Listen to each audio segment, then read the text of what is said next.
Welcome to Couch Potatoes, the podcast where we talk about our favorite TV shows. And for today's final episode, for the final episode, because as much as I love this, watching TV consumes so much time. I completely thought that Dark Side of the Ring was like, oh, this is going to be fast paced. No, they're like about 44 minutes each and everything, maybe a little bit longer if they were like a two-parter. And I was like, oh my god. Thank God I only picked, hey, let's pick 3 of our favorite episodes, because it had taken me an entire month to actually possibly get through Dark Side. Unless I just neglect all my responsibilities and binge a season per day. Um, but we are here with Tommy Brewer. He is a returning voice onto Twitch and everything for me and everything. He's been on my on almost every single one of my film panel reviews and everything. You sadly will not be here for the Summer of Horror. Quite sadly, that's Yeah, unfortunately. yeah. I would love to be there, but I blame Paulette I'll be out because of the she had to country. have her family positioned, wherever you guys were gonna go vacation and everything. I'm blaming Paulette, so Paul can take this shot. Uh, I've given that woman shit for 8 years, and she will still continue to take more shit. God, 8 years I've known that woman. Jesus Christ, it's a miracle I haven't died yet.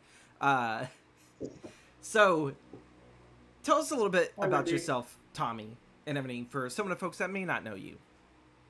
Okay, so hi everyone. My name is Tommy Brewer. I am a teacher, uh, writer, overall nerd, good friend of James over here. And as far as my history with wrestling is concerned, since we're gonna jump into that and talk about it with Mm-hmm. Dark Side here, um, I started with wrestling when I was very, very young. In fact, one of the subjects of our discussion today is actually basically a core memory to me as far as wrestling is concerned, and we'll get there when we get there. Mm-hmm. Um, I've kind of been on and off of it throughout the years, but I've gotten a lot more, and definitely gotten more back into it uh, in the last decade or so. I've been following a lot more closely since then, and yeah, and when I started watching Dark Side when episodes first started popping up. Like, not a religious watcher. I haven't watched every single episode, but whenever I got the chance, whenever something new popped up,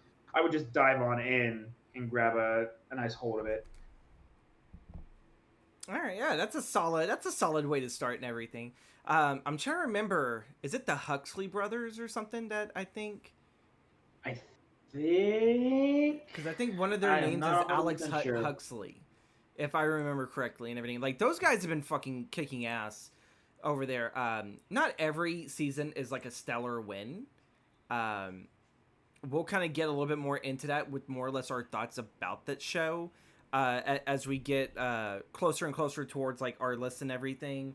Um, so we're definitely gonna jump into this because there's so much to talk about, and I'm pretty sure we are definitely going to go on side tangents because quite obviously when it comes to a lot of these episodes, you can't help but mention other like parts of wrestling on its end and everything. To make my introduction to pro wrestling super simple, I believe my discovery of it was like a tape. I believe it was the Road to WrestleMania that led up to Lex Luger and Bret Hart both winning the Royal Rumble. That was my era, and Bret Hart versus Yokozuna, and the whole. I think it was post Hogan running in to steal the title, and then like, yeah, I Hmm. think he only held it the King of the Ring, and then Yoko whipped his ass and carried it all the way to like next WrestleMania. So I started like, what was that, middle of New Generation, or probably beginning of New So that would Generation? have been like what, 96? No, no, it had to been before that because it had to been maybe, it had to been like had been in the early '90s because '96 was like Shawn was on top, and You're right. You're right. this was when Nash and Razor were leaving to go get ready to go form the NWO and Yeah, WCW. I keep getting the timeline of all that confused. To Like, be honest, New Generation is like 1990, I believe, to '96 because I think '96 is like that breakaway, and then you started seeing the Attitude form in '97 because that's when DX. It's usually what, because I normally, yeah, it's very hard for me pre '97 to kind of get the timeline together. Yeah, so that was pretty much where I got that's where I got the love for it, and yeah, I love Tatanka and everything, and he's still one of the few classic wrestlers that he still works. It's like how in the hell, but also too he Hmm. doesn't do like what the Undertaker did, and like every year he did 1 or 2 Hell in the Cell matches, and so it's like he took Right. he took great care of himself and everything. But we are gonna sit there. We are gonna jump into season 1.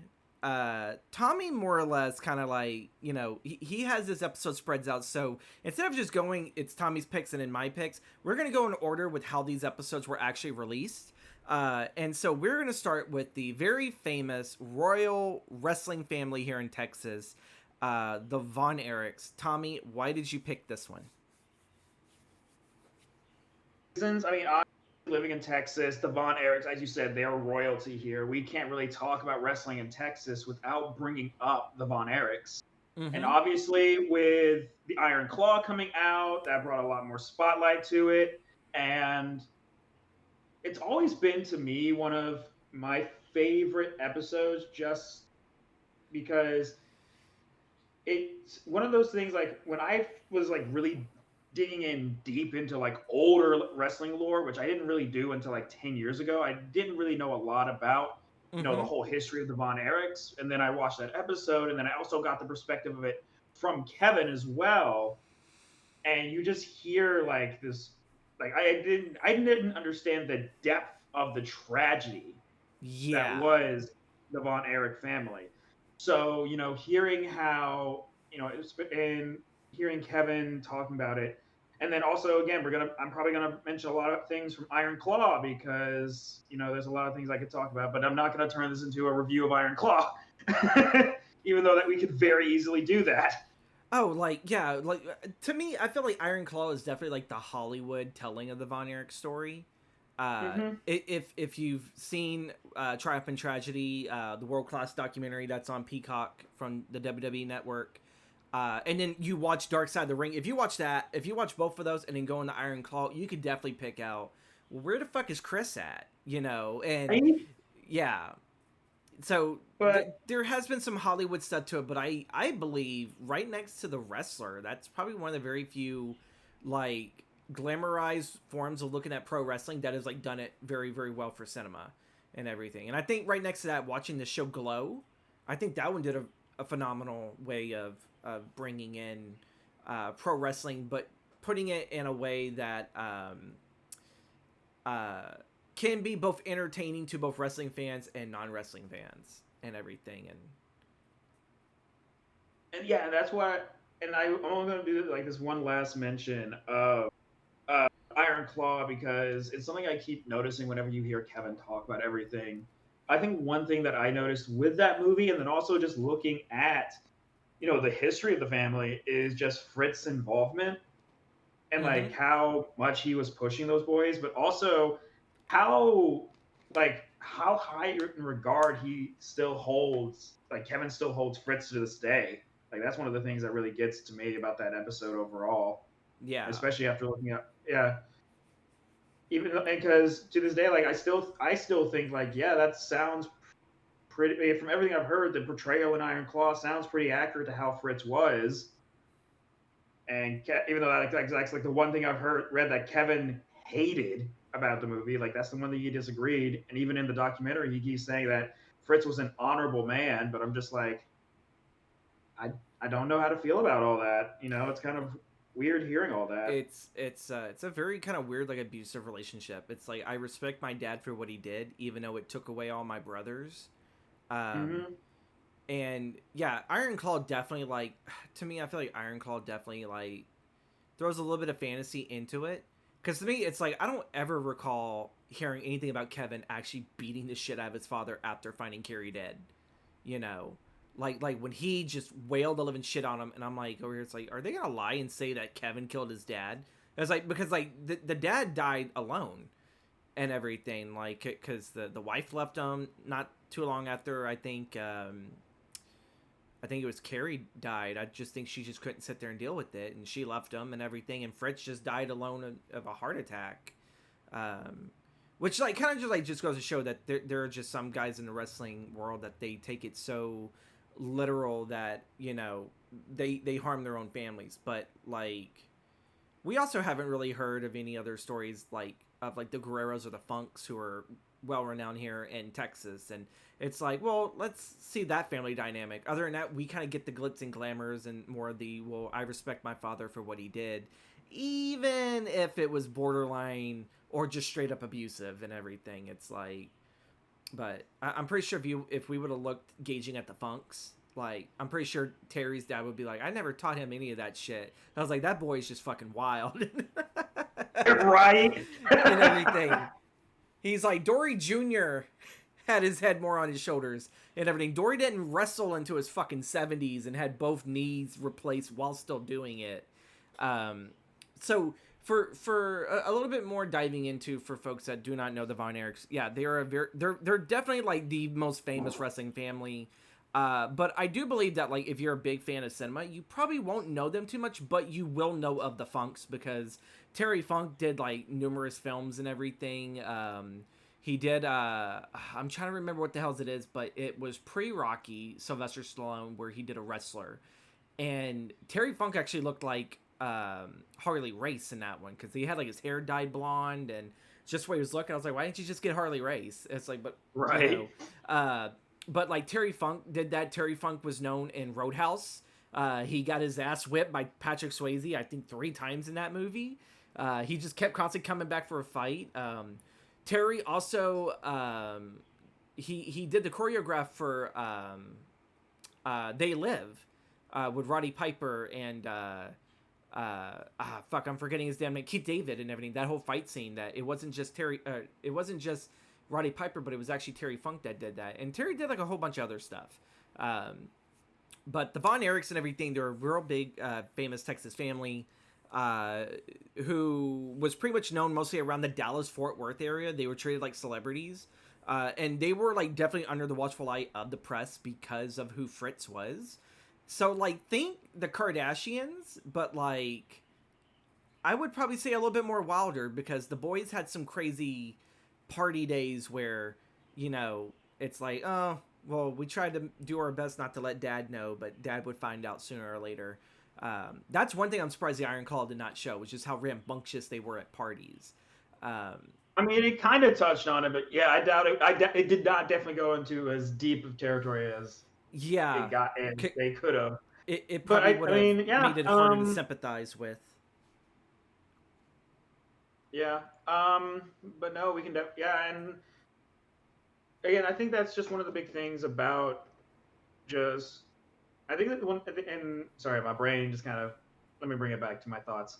But yeah, and I think that's part of why the episode kind of stands out is just seeing how, hearing everything from the people that were there. That obviously brings a whole new light to it. I mean, not just Carrie, but also hearing, from David Manning, or hearing about, hearing Cornette, who at this point to me is the ultimate wrestling historian, at least. Like Yeah, that's the I best thing believe him over Dave fucking Meltzer, who does yes. the dirt He sheets I will and he kind of claims to be like, I'm a wrestling historian. As like, you are nowhere near in the fucking weeds and everything as fucking Cornette is. Like Cornette knows almost every facet of the industry. yeah.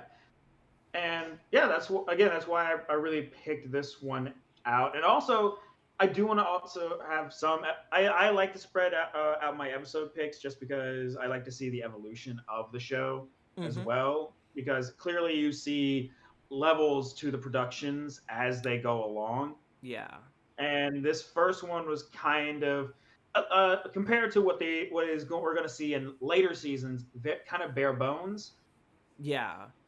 But like, still, they picked like for one, any episode that has Cornette in it, to me that's a win. Cornette Mm-hmm. is a magnificent storyteller and everything, and how Kevin tells his story about how he loses his brother from David. Really, this goes far back, but they don't really mention. I think it's Fritz Jr. That was the child that got Yes, electrocuted. The first Jack, yeah. Jack. There we go. So yeah, Jack Jr. and then it was David, followed by No, it was David was the first Kevin. big Kevin brother. was the second. Yeah, Kevin was the big brother. Well, I was going by death. I was going by deaths and Death everything. Order. Yeah, Yeah. So Kevin. Believe it or It not, would be like the weird David. history of WWE, they never painted Kevin as like the leader of the brothers, even though he was like the older one. Like I've always sat there seen it as he was always like a tag team person. Anytime that they promo Yeah. packaged, they never really showed him like how Iron Claw did, where he was like this actual really big thing.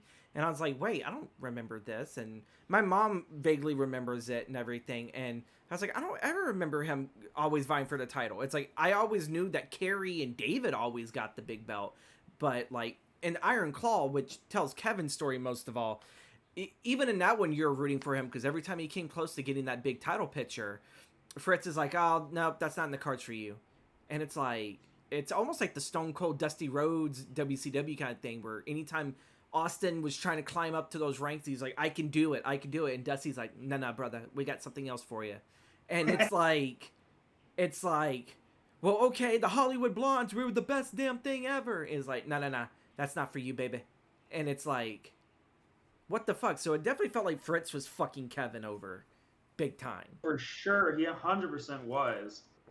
I mean, you can say, I mean, bad circumstances as well. I mean, one Kevin thing you wasn't a can good definitely, talker. yeah, like the rest of the brothers, like even back then, even in then, like the one thing I always heard was that, or that they were always talking about, even in the documentary, David was the consummate worker. Carrie was the best looking one of them, the one that looked like he could be a champion. Most of that they would say about Kevin's in ring ability is he's the athlete, Yeah. which in the 70s, like it's impressive, but like that's his skill set. I definitely think his skill set would have been far more used if it was wrestling in more modern day environment in his Yeah. prime. I think that's also why like he doesn't look nearly as beat up and everything cuz like when you look at guys from that era, most of them they're like all super slumped over. I was like, no, Kevin actually looks pretty good and everything, but also too he got out of it I believe probably before he was in his 40s and everything cuz he was running all the stuff behind the scenes and then he finally left for Hawaii to go raise his family and that's where we get Marshall and I forget the other one. Ross and everything. So we have that next generation of Von Erichs, and then you have Carrie's daughter. Can't remember her name, but she was like only in the industry for like a few years, and then she left. And Wasn't Lacey? yeah, I believe it Lacey was Von Lacey. Erich? Yeah, she runs real estate in California now. Like that's what she wanted to go do real estate stuff, and I was like, oh, but that's nice. She got to do like her family's business for a little bit, and then she went to go do her own thing, and it's like I'm pretty sure she banked in a little money on the Von Erich name, enough to start her own business. But like overall, like I guess looking at both the movie and then the other documentaries on the Von Erich, like how would you rate this episode of Dark Side compared to? Probably is. Well, I'll be pretty blunt. I have not watched the other documentary. I need to watch it, but I mean, obviously, here I would say like probably a solid like 9 or so. Again, my only complaints, and I hate to say it like this, is just like I definitely feel like Kevin was being very shielded about some aspects of it. Especially around his father, or the one that stood out was when they were talking about when they found out David died. Yeah, where because even then they were mentioned like supposedly drug related, and Bruiser Brody went in there to flush them and everything. Yeah, um, it definitely feels guarded as like I don't want to sit there and bring or like more or less just have like I guess the way how it is how it'd be misconstrued and a lot of people just look at it as like oh well David was just a drug addict or something like that like the same thing like most wrestlers they become drug addicts because they constantly work their bodies are all beaten and bam this is what happens to them that typical which like I'm pretty sure like they could sit there and say the same thing for Brian Pillman and a whole bunch of other people because Brian was on drugs too at one point and yeah we just kind of I mean, you can say that for a solid like 90% of wrestlers that went from like the from like the 70s to like the early 2000s. Yeah, and everything.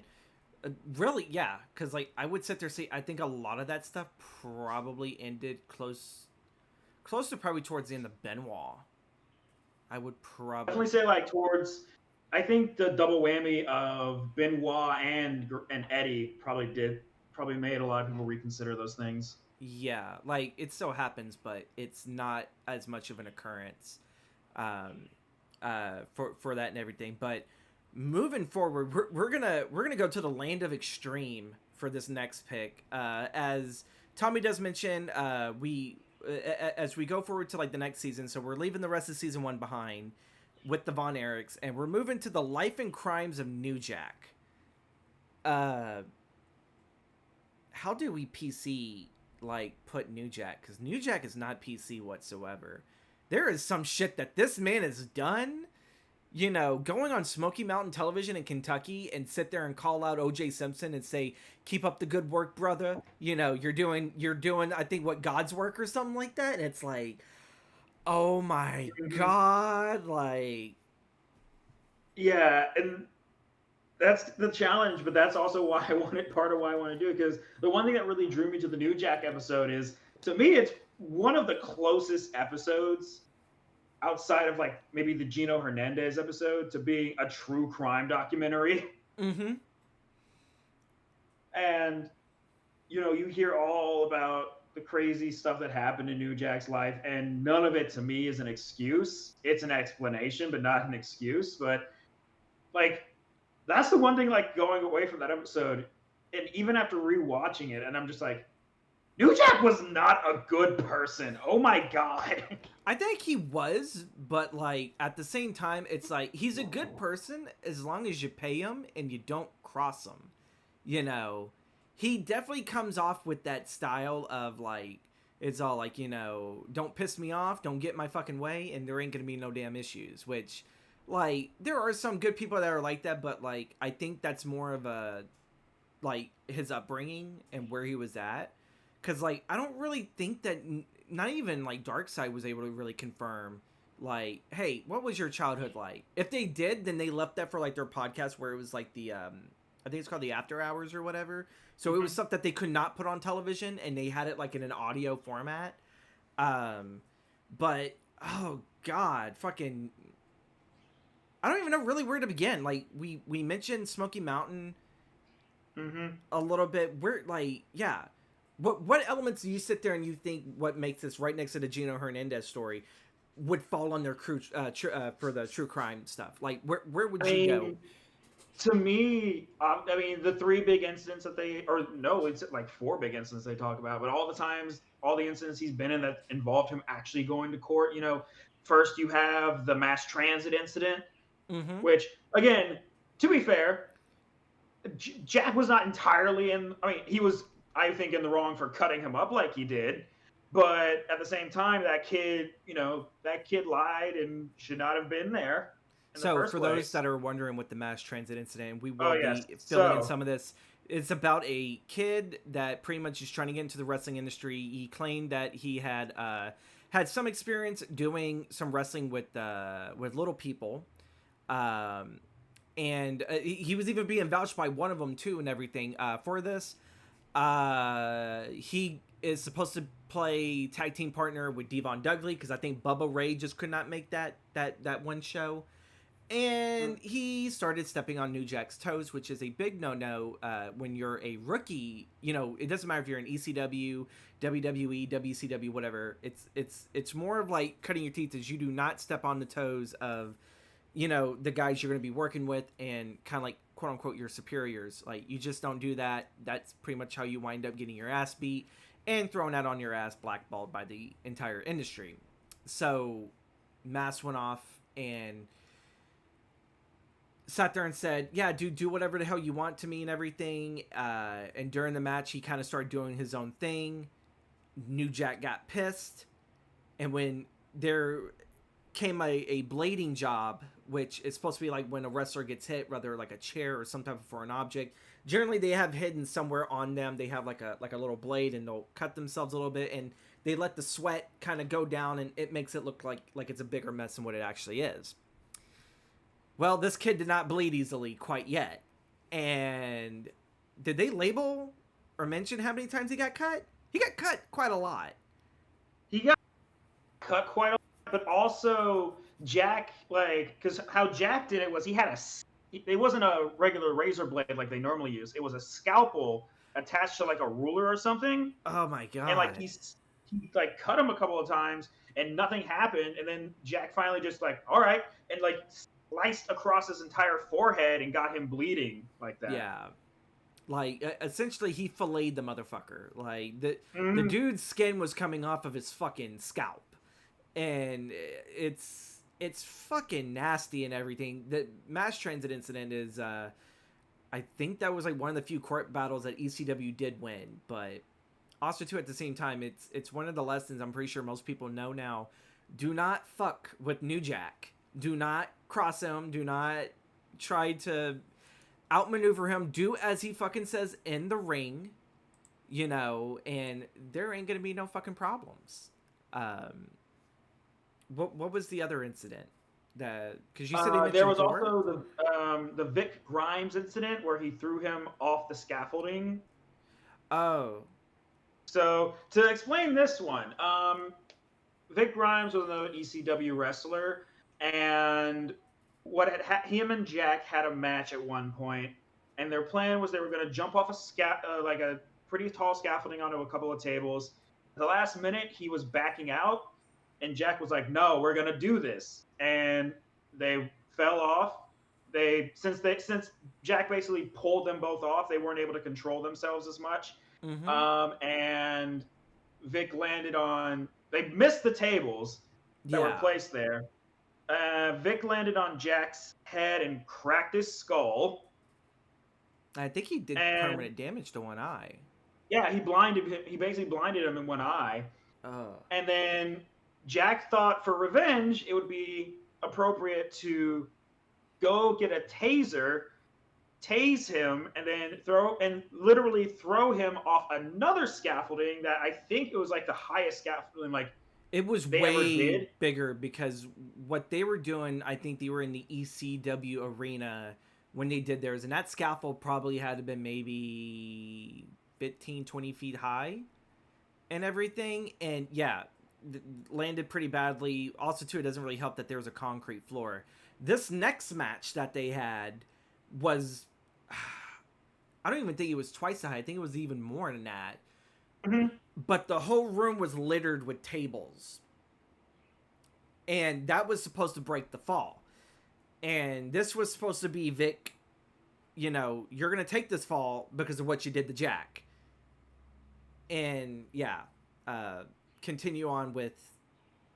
So what happened with that though, after New Jack tased Vic and tossed him off the scaffolding, he missed every single table, did not hit a single one of them, and almost missed the ring entirely. By the grace of God, he hit the ropes and Oh, landed inside the ring and did not. So I think the most was like he had like some like I don't he even had a think he head broke concussion. anything.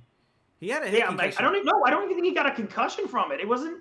It was something ridiculous. Like he didn't get any like super major damage. It Yeah. was by the grace of God that this But man did not die. I saw the footage of it before I even saw Dark Side of the Ring because I forgot what was it that I was watching with ECW, but I saw that footage. And I didn't quite see. So I guess Jack was pretty clever on how to taser him to make it not look like, hey, you just got tased. But watching that dude fall and not even go through a table, I think he caught one and it just went sideways. That was it. And everything. But his legs went, and what saved him from going out the ring were his legs because he hit that and he went backwards into the ring. And then that was it. And to hear in the Dark Side of the Ring when New Jack was talking about it, he was like, I was trying to kill the man. He's like, I didn't give a fuck. And I was like, holy shit, because was that still ECW or was that XPW? Still ECW. Was it? Okay, so then that must have been like a show outside of outside of the Manhattan Center and Oh, outside you of. don't know it was XPW. Was it okay? Because like I knew it was right around that time when ECW had a weird rivalry against another promotion.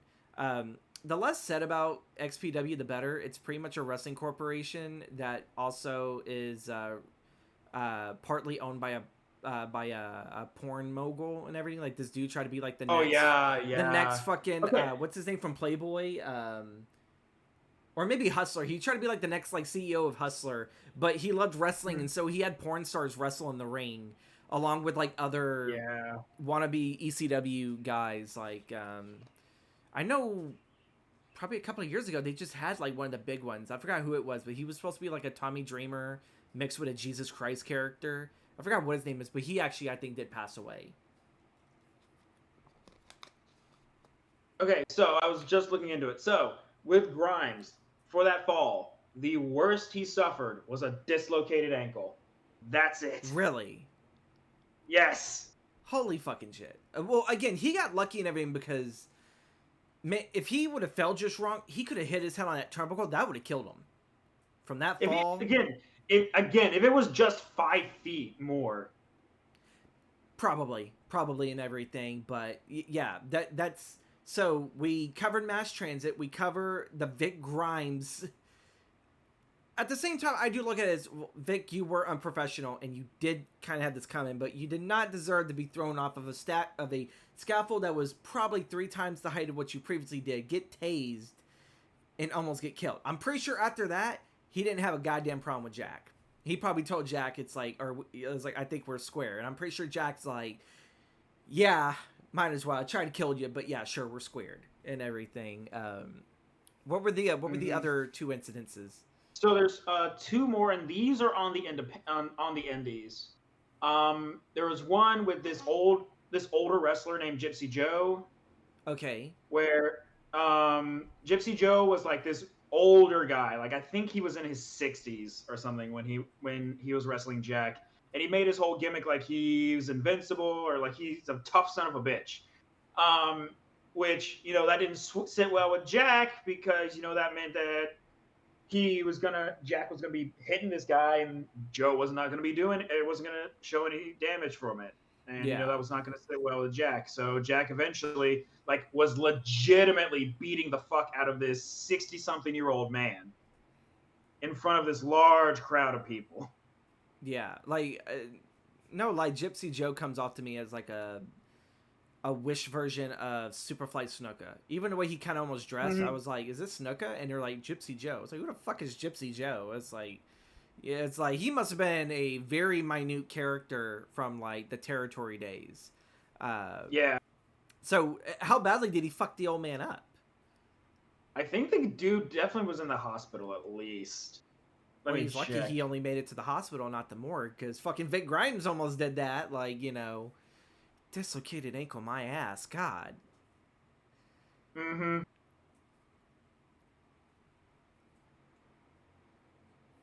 There we go. As he looks it up.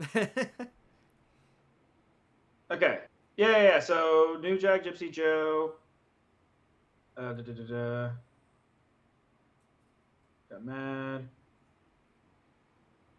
Because like I remember seeing the footage of it, and every time he kept doing like what was supposed to be like a forearm strike and everything, like Gypsy would just stand there like the fucking golem and not sell it, and then Jack was looking around like what the fuck, and then he stopped doing the fucking forearm smashes, and he's like, well, I'm just gonna fucking flat out punch you, and even then, that's gotta be a tough old man because that old man took quite a bit of a punch, Yeah. and So what happened was Jack was legitimately attacking him with all of his weapons oh, as so he even well. included. Okay, so they may have edited that one out from the dark side. I don't remember seeing him actually like stab him or beat the shit out of him with weapons. I only saw like the actual fist punching scenes where, it's like, oh shit, like the crowd's about to get a fucking fight.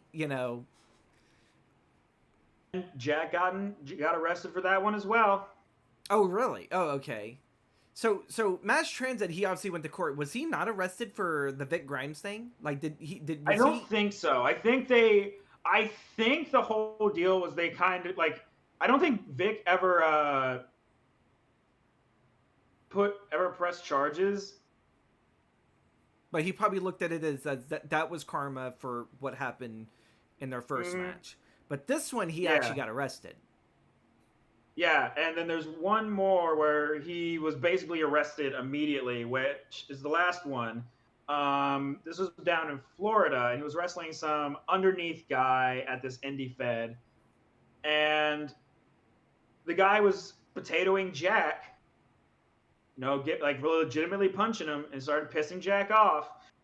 Which at this point, I'm surprised people still you know didn't learn that lesson to not piss off Jack. Yeah. But at this point, this is the one where I'm just like, no, this is the one that there really is no defending Jack on this one. Jack legit pulled out a knife and stabbed this dude. Like he stabbed him six or Darkseid says 16, but Jack says 9. How the hell do you get that far off of the mark on a count like that? Well, I guess they I must be don't going know. off the victim. He's like, he stabbed me 16 times, and Jack's like, I stabbed him 9. Well, if you look at the video, the way it goes is like Jack is holding him Mm-hmm. in like a headlock against the ropes, and then he pulls him out and he's like rapid fire stabbing him. Oh, okay. Man, why is it like it's the New Jack one? That's like a fever dream. It's like you slightly remember it, but like you also don't really remember it. It doesn't make it a bad Because episode because the more you learned how he escalated, it was like, how did this man even get work anymore? exactly, like that's the thing with me, and that's why I really picked out this episode because like it really does feel like you said, like a fever dream. It feels like this. There's no way any of this shit actually happened, but it did. Yeah. And it's like, you look at what mass transit was. That was like enough that he didn't sit there and get fired and blackballed to begin with. And then with the Vic Grimes, that kind of felt a little bit like very twisted form of poetic justice. Gypsy Joe, this is, I also think too, when New Jack was on drugs, because I know towards the end and everything he started doing drugs, and then like he got himself cleaned up, and he still sadly passed away. It's like all those rock stars where they clean themselves up after years and years of substance abuse and whatnot, and it's like, I'm clean, I'm happy, and then bam, they just drop dead, and it's like, well, fuck, and everything. But Mm-hmm. yeah, definitely sit there and check it out. You can, if you actually have the Hulu subscription package with Disney Plus. That's how I was watching these. So I remember I was like, I'm on Disney Plus watching New Jack cut up a kid named Mass Transit. It's all like, this feels like a fever dream on itself that this is on Disney and everything. But Right. also too, they do have the what is it, they have like that age lock thing where like, oh, like if it's a kid they're only allowed the PG, the PG era stuff. But also too, you get like a lot of Disney classic like locked out of that because it's not PG, not by Mm-hmm. today's standards and everything. But yeah, watching this, thank you, lady, for the laugh. I don't know if you guys can hear the bird in the background. But yeah, and then like I'm watching this, and oh my god, it's a miracle that New Jack had not been arrested, sent to prison, and and then that was like the end of it. The man legit had a life, and it's really sad that his tag team with Kama Mustafa, no, Mustafa Sakad or Saeed, whatever it was. That was kind of sad that that did not last nearly as long. I heard that Mustafa was fucking nuts too, but I've Oh seen yeah, like I've seen his interviews today. I was like, how is this dude nuts? Like, was he just on drugs the whole time? And like, this is what he looks like clean? apparently he was like the one. Like I did the one part of the episode I do love is just hearing everything from D'Lo Brown because I legit just love D'Lo Yeah. Brown to death. I was like, where the fuck did he fit in? And he's like, I was their security for Smoky Mountain Wrestling. I was like, whose bright ass mind thought fucking D'Lo Brown was gonna be security for New Jack and Mustafa? These two motherfuckers look like they would be the freaking bodyguards for D'Lo and everything. And this is, I think, right before he came to WWF again and did the Nation of Domination. So, because what, New Jack came in probably 96, I believe, for ECW. So this had to have been 95 with Smoky Mountain.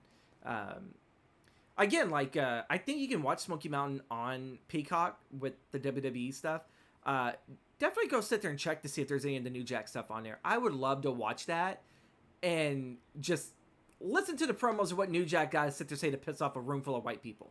You know, because he would do everything to get heat on them, and for some reason I just love it so much. Maybe it's just because I don't like the state of Kentucky and everything, relegated to my father. But like hearing New Jack sit there say, "You honky motherfuckers," and I'm just like, "Oh my god!" And you know, everyone is getting all like crazy. I was like, God, that's not even that bad of a word and everything. And then when he started throwing the N word out, I'm like, oh shit. And like, you know, just his promos and Smoky Mountain, I think that's probably the best you can find New Jack do promos and everything. I will sit there and say here, folks, some of these episodes do tackle some very harsh subjects. I definitely should have said at the beginning that there are some serious subjects tackled with this. So if you do watch this, do watch with some discretion advised. I would not probably have children in the room, especially not with a New Jack episode. Not with the New Jack episode. I would not and everything. But if you are definitely looking for some true crime stuff, definitely check that out. And also too, when Tommy mentioned Gino Hernandez, that's season 1. That guy went to Paul's school. So like, you know, he was a Houston-based like icon and legend and everything for like a short bit here in Houston and up in Dallas and everything. I would sit there and say check that out. Him and Dino Bravo. You mentioned another true crime. The Dino Bravo one's another true crime one in his later years that I would definitely sit there and say check it out. I did not think we were getting the true crime drama today, but here we are. If you guys are wondering what the hell I'm petting Salem. Salem is right here in my lap. So this little he's like my cats. He just blends in. Pretty much. He has the energy of Revan sometimes. Like this whole past weekend when I was watching them and everything, or like, you know, kind of like since Thursday, he's been a fucking ass. Yes, you have, and everything. It's the finale of Couch Potatoes, and you have to make your presence, your Dark Lord presence. So moving on to, we are leaving season 2 and we're going probably, Tommy would probably agree with me, the best season in the entire run of Dark Side of the Ring so far. Absolutely. 100%. Season 3, the production values were amazing, which really, we haven't really kind of described the format of the show in a bit. So in between these interviews, you get like this soft lens focus reenactment. You don't really get to see the wrestlers. You bite me again and I will turn you into a hat. Pretty sure you threatened Revan with that too. So with the Paulette has been threatening to turn him into a scarf if he continues to wake her up before 10 a.m. I'll do that to you too. And everything. But yeah, so Darkseid, in between the interviews and everything, and as we're learning the stories, what ends up happening is you actually do get like these recreations, which you don't really see the actor's face all too much. I think in season 1 you get to see maybe a little bit of like the stunt actor's face a tad bit and everything, but they mostly relegated to hide the person's face in the shadows. And they use that soft lens, strange kind of avant-garde lighting, mixed in with also video package footage of like what the actual person looked like if what they're covering is the wrestler deceased or deceased, you know, for like many. So like that's pretty much kind of like how the format goes and everything. And again, Darkseid has like some of the best cliffhangers right before fucking ad breaks and everything. I'm like, God damn it! And it was like I'm sitting there, like, I want to know more. So that's why you pay for your Hulu subscription plus or whatever it is, so you don't get the ads thing. Or you watch it on Tubi. Tubi doesn't throw too many ads on there. But the next pick, which is actually going to be my pick, it's a 2-parter, but I still consider it one whole episode. The loose cannon Brian Pillman. This is the one that I was saying was my my wrestling core memory. Brian Pillman, yeah. So I remembered watching like a little bit of wrestling when I was little, when I wasn't supposed to watch it because it was like getting right into the Attitude Era. I do remember seeing Pillman a little bit. I've never seen his WCW work, and the first part of the episode definitely breaks down Pillman's career very, very well. You know, the surgeries that he had to have because of the the polyps that needed to be scraped off his vocal cords. So All right. we're back again. Brian Pillman. The first episode breaks it down so much well, like from his surgeries as a child, being bullied about it, becoming like a really big football player in Ohio and everything. He played for the Cincinnati something. The Bengals. Well, okay, I was about to say it's not the Bengals. Yes, it is the Bengals. Yeah, he played for them and everything. Did an outstanding job. What do you want, you little heathen? Thank you, Scorpion. And yeah, like he was like a renowned athlete and everything, and then he got into like pro wrestling, and you kind of start finding out that he's a bit of a party guy. He's a womanizer, in a sense and everything. And what was it? There does come a little bit of a drama in between there, but a lot of stuff that I really enjoyed was when Pillman started coming up to the ranks, going through the Hart family dungeon and everything, and going to Stampede Wrestling in Calgary. And then pretty much kind of like becoming like this next big thing that Dave Meltzer is all writing about, which probably is the only episode Dave Meltzer actually ever says anything correctly. It's I don't know who the Devil Wears Prada is. I know it's a band. You know what? I appreciate that. Actually. I've heard of the Devil Wears Nada, but that's a different type of film. So I know it's a band, Scorpio. I know that much about it. It's like, but either way, so we get like pretty much the upstart, and then we kind of like learn that Brian, had a wife, and right around that time he was kind of screwing. He got some other woman pregnant. I wouldn't sit there and say I think he was screwing around, but I definitely think that he got someone pregnant before he got his first official wife pregnant and everything.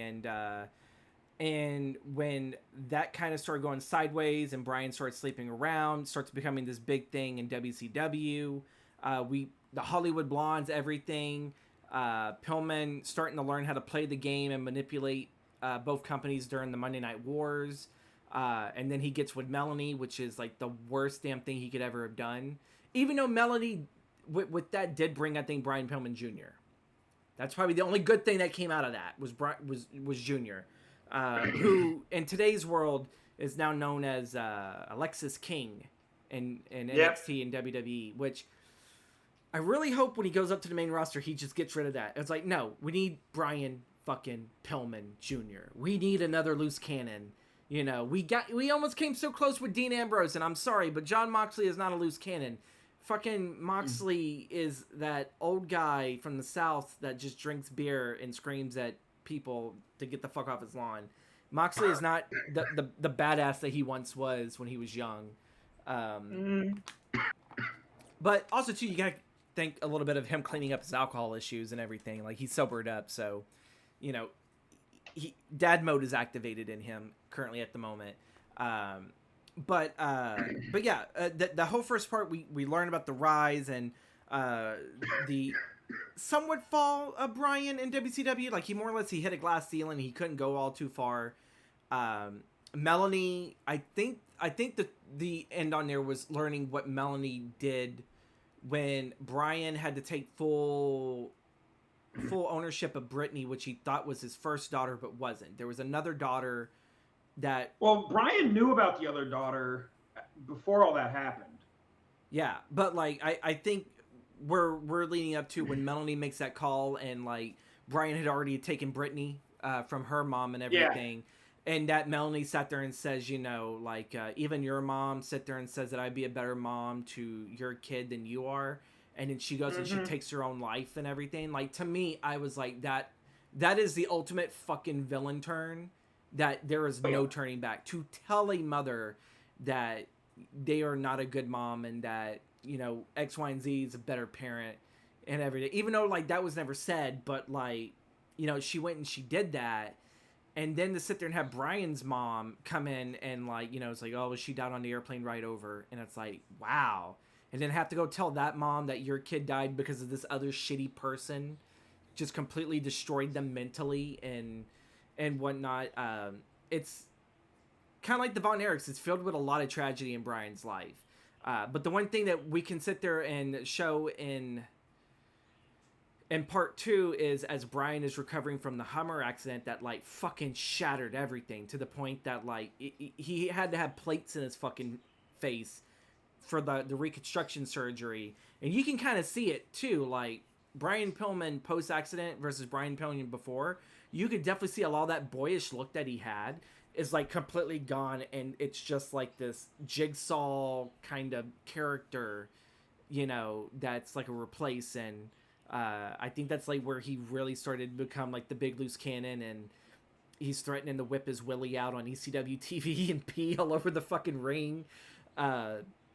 Pulls the wife and child right in front of him before what's his damn name, the franchise, Shane Douglas almost punches him.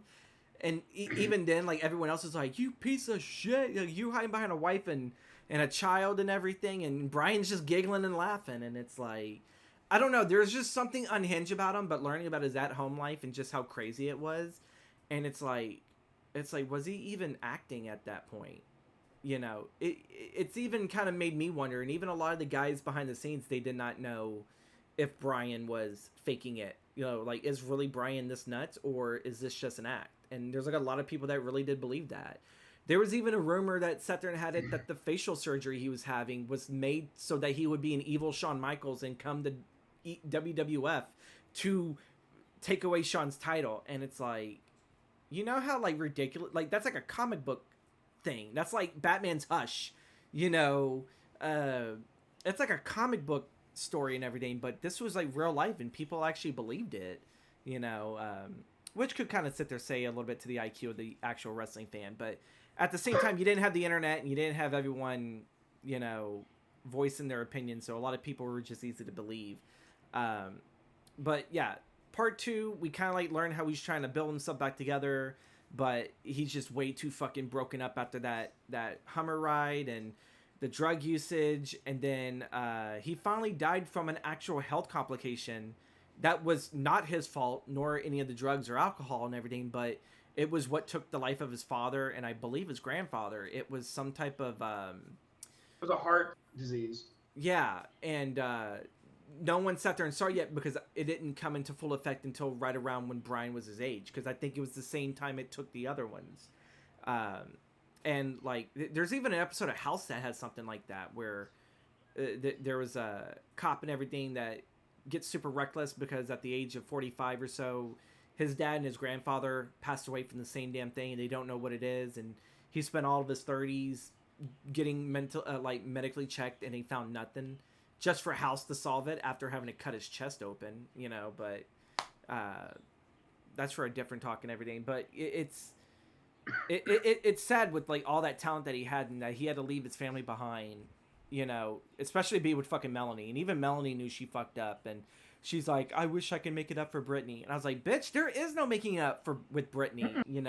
You fucking sit there and made her mom, take her own life.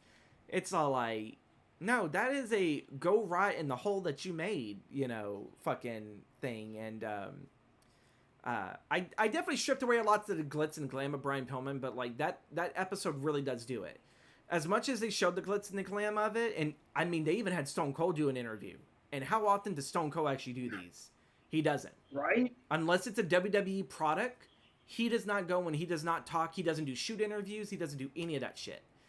So to be on here, that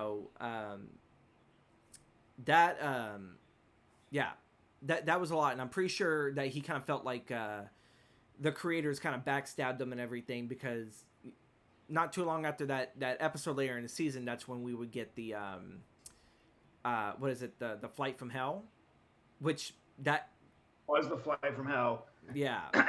that cost a bunch of people's fucking jobs. But before we get into that, we are going to get into Tommy's third and final pick. Well, I do want to hold up before we move on. I do want to just have a couple of thoughts on this as well. Okay. On the Brian Pillman episode, because the one thing I really do enjoy, I did like that it was very equal measured, I would say, in how it portrayed Brian. Like, it didn't just portray Brian. I mean, yes, it did portray Brian and all of his negative stuff. All of the drug abuse, the womanizing, all of that.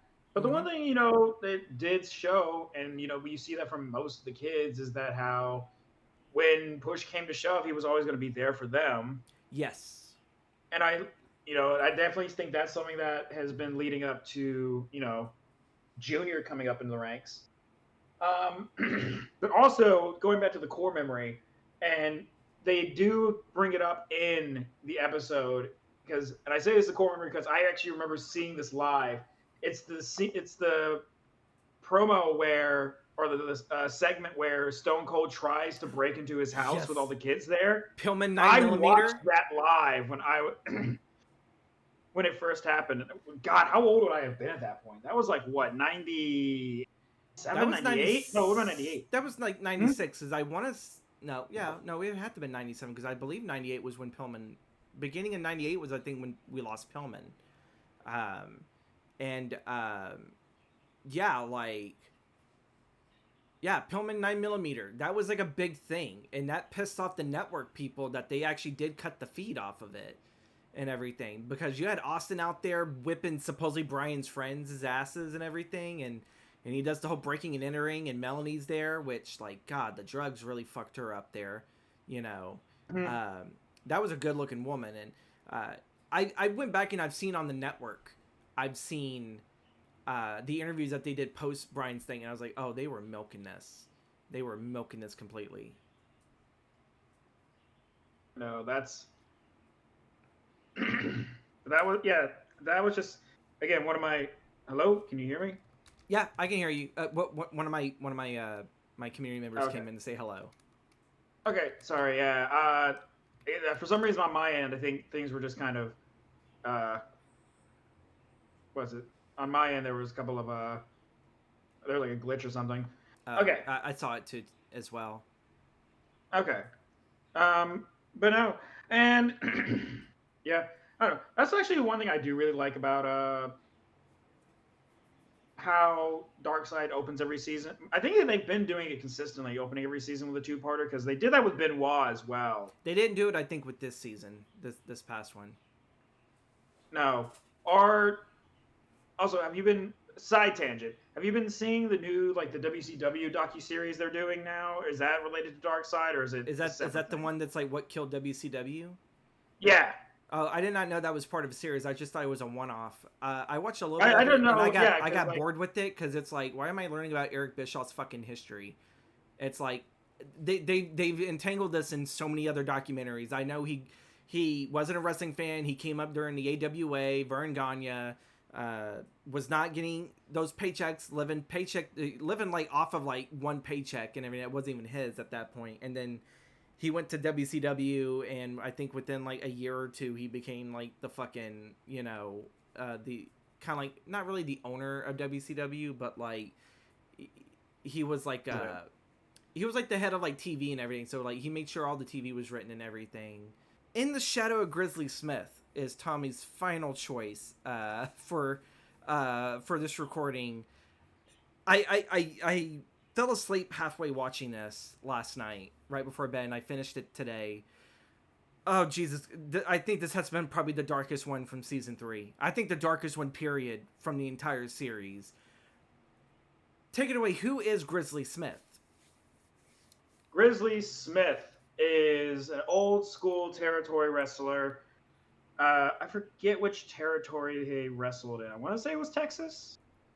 I believe he like wrestled all over like the South and everything because I don't think Yeah. they really like Mid South and all them weren't in existence. So this was like very early territory days because Jake was Mm-hmm. big in the late '80s, or Jake got his cut in the late '80s, or I think during the late '70s, early '80s, and everything. So his dad had to probably have been a big thing in the '60s, probably. Yes, and going into that, Grizzly Smith is also the father of three professional wrestlers: Rockin' Robin, Sam Houston, and most notably the legendary Jake the Snake Roberts. Mm-hmm.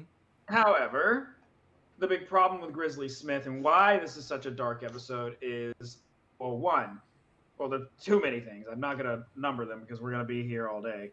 One We of them is can, pedophilia. for sure. Yes. Oh my Uh, god. yeah, not. So that's gonna just let you know right off the bat, not a great man, but also Mm-mm. heavily abusive to all of his children, to the point that all of them and basically raised them all separately, Yeah. to the point like none of like most of them are in their like 60s, 70s, and none of these siblings really have that much of a relationship with each other. Um, but also would use his power and influence to help them out in strange ways. Like I know one of his sons, it wasn't Jake, it was another one that had addiction issue. I think it was Sam Houston. I know he had one son that was not in the wrestling, that didn't get into the That wrestling that was the business. one that he gave up for adoption. That was, I think, supposed to be the oldest one or Yeah. something like that. And he was one who did not get any of that shit of like what Jake and Sam and Robin did. Mm-hmm. Like he was essentially, he was treated better and Yeah. everything.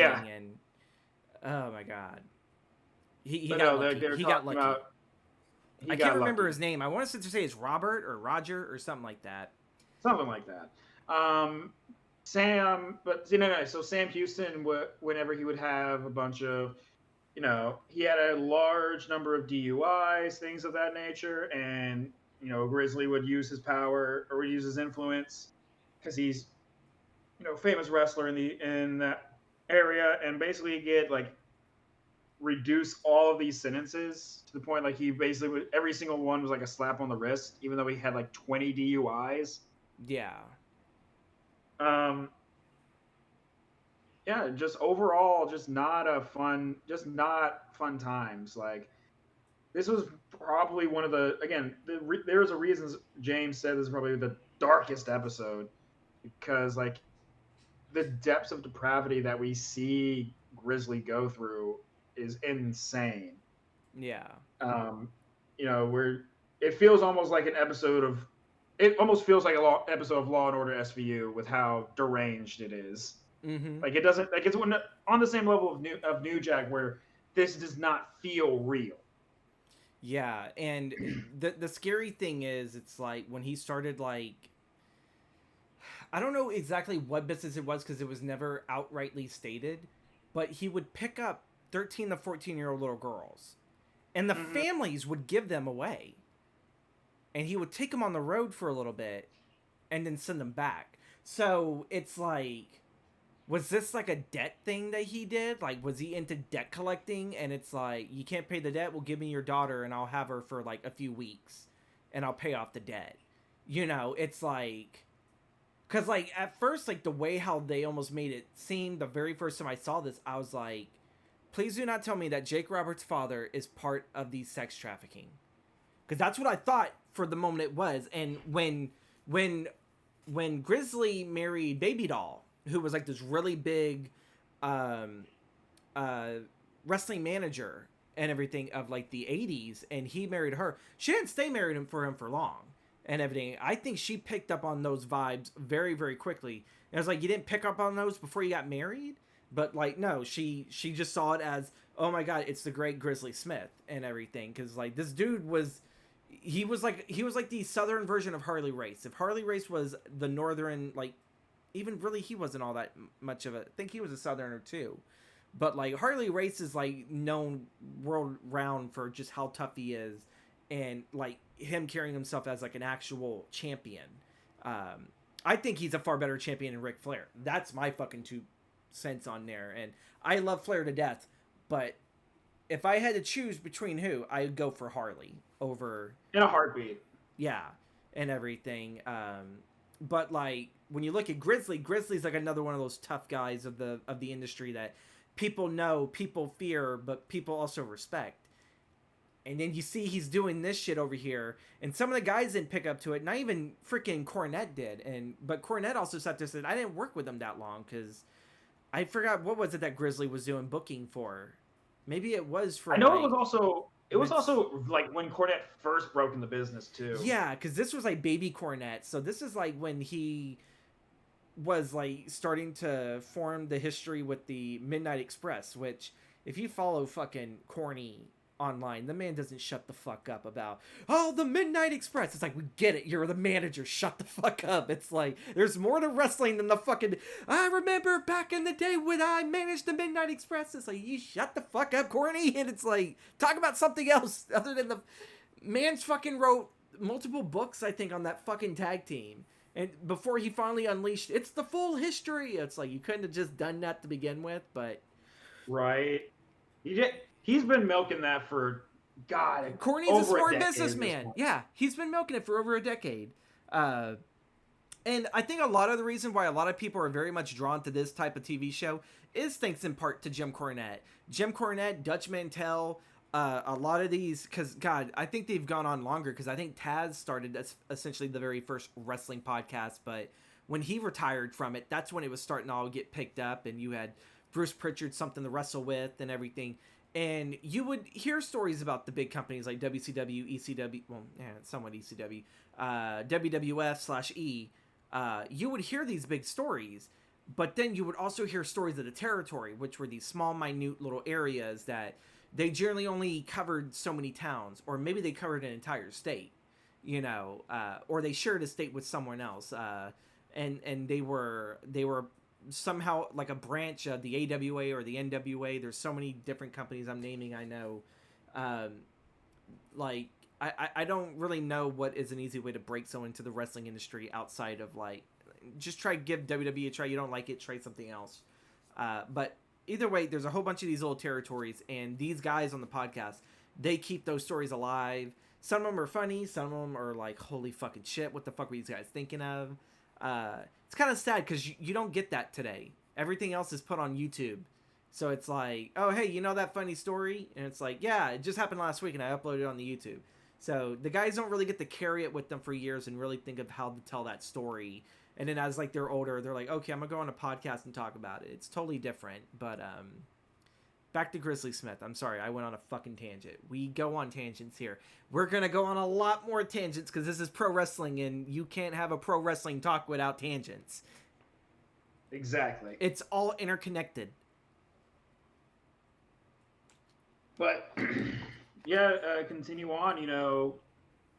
The thing that really drew me to this episode, or one, obviously just seeing how dark it got and seeing like the history behind it, just really seeing the effects of how it impacted, especially Jake. Like you cannot tell the story of Jake Roberts without telling the story of his his history of drug abuse, and you can't tell that story without bringing up his childhood under Grizzly Smith. He was also molested by Grizzly's wife, which came after that. Which I think Darkseid dispelled the rumor that I think Aurelian Smith, aka Jake Roberts, was an incest baby. I don't think he was, and everything. But that show dismissed the Dark Side of the Ring, where they tried to sit there and they said that Jake was an incest baby and everything. That Aurelian had pregnated, I think, his own mother, and that's how Jake came to be. And it's like, what the fucking hell? And people believed that for like the longest time until Darkseid cleared it up. But that's also too, we're talking to a cleaned up, healthy, sober Jake. We weren't talking, because even back then during Beyond the Mat, Jake was still abusing,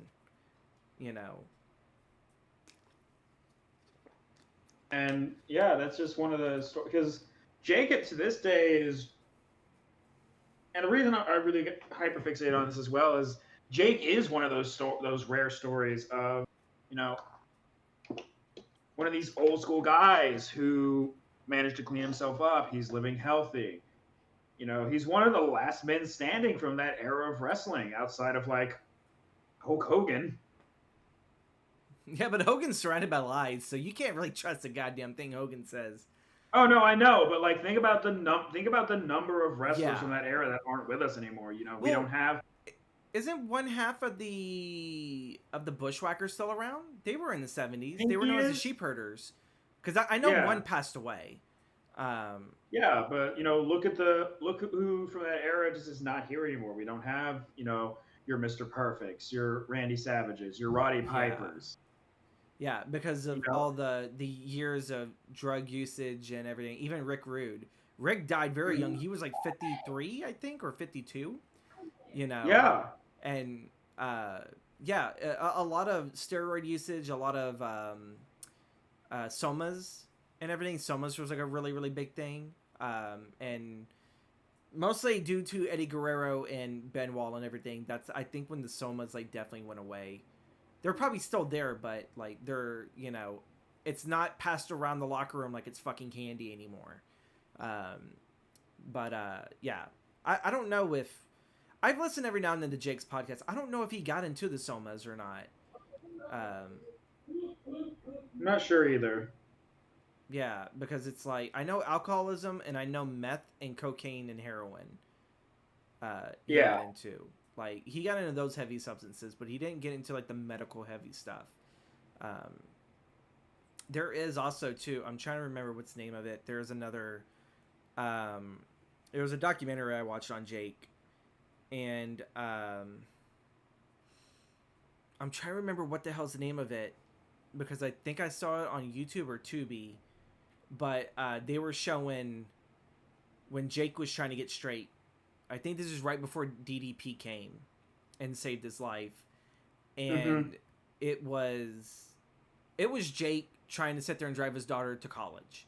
She was going to go to college, I think, in Atlanta, and I think they were in Florida and everything. And Jake was so fucking messed up that like his daughter was afraid to drive and everything. And so this whole damn time that his daughter was supposed to be asleep, to be well rested, she just sat there and had her father sit in the passenger seat while she drove the entire way to her college and everything. And that was her. Jake tried to do something nice for her, and he was binging drugs and everything. And He did a bad thing. oh my And god. I'm about to head out too. Okay. He knocked over my succulent from the bookshelf.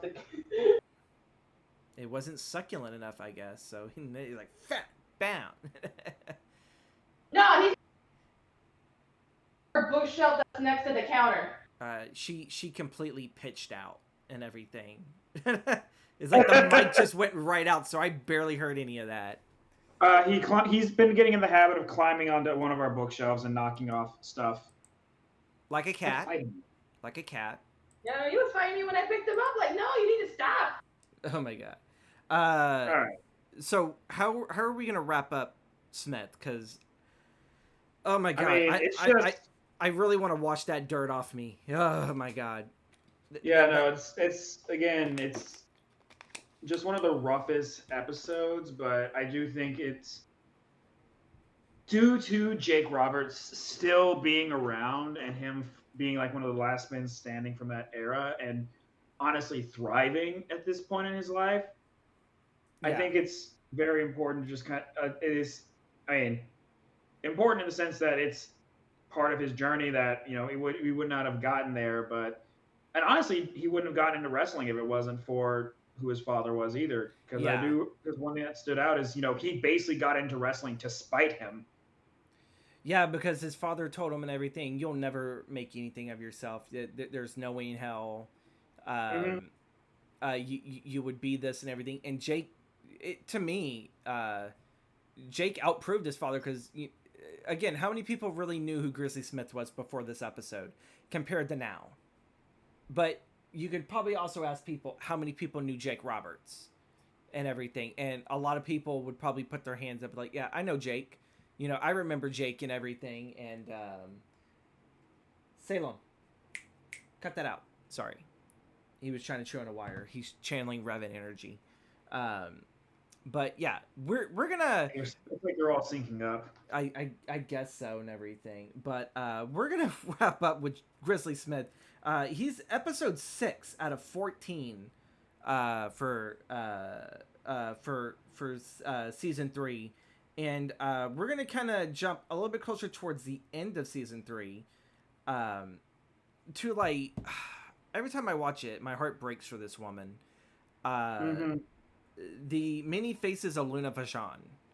I grew up seeing her in the Attitude Era, so I did not see any of her Florida stuff with Kevin Sullivan. I didn't see any of her iconic stuff in ECW. When I started watching 1995's ECW, oh my god, I was the biggest fan of Luna. I have never seen a woman grab Stevie by the fucking balls and proceed to stomp his fucking face into a Hell in a Cell or a cage match. And, like, I think even she was bleeding. And I mean, but she busted Stevie open pretty fucking good.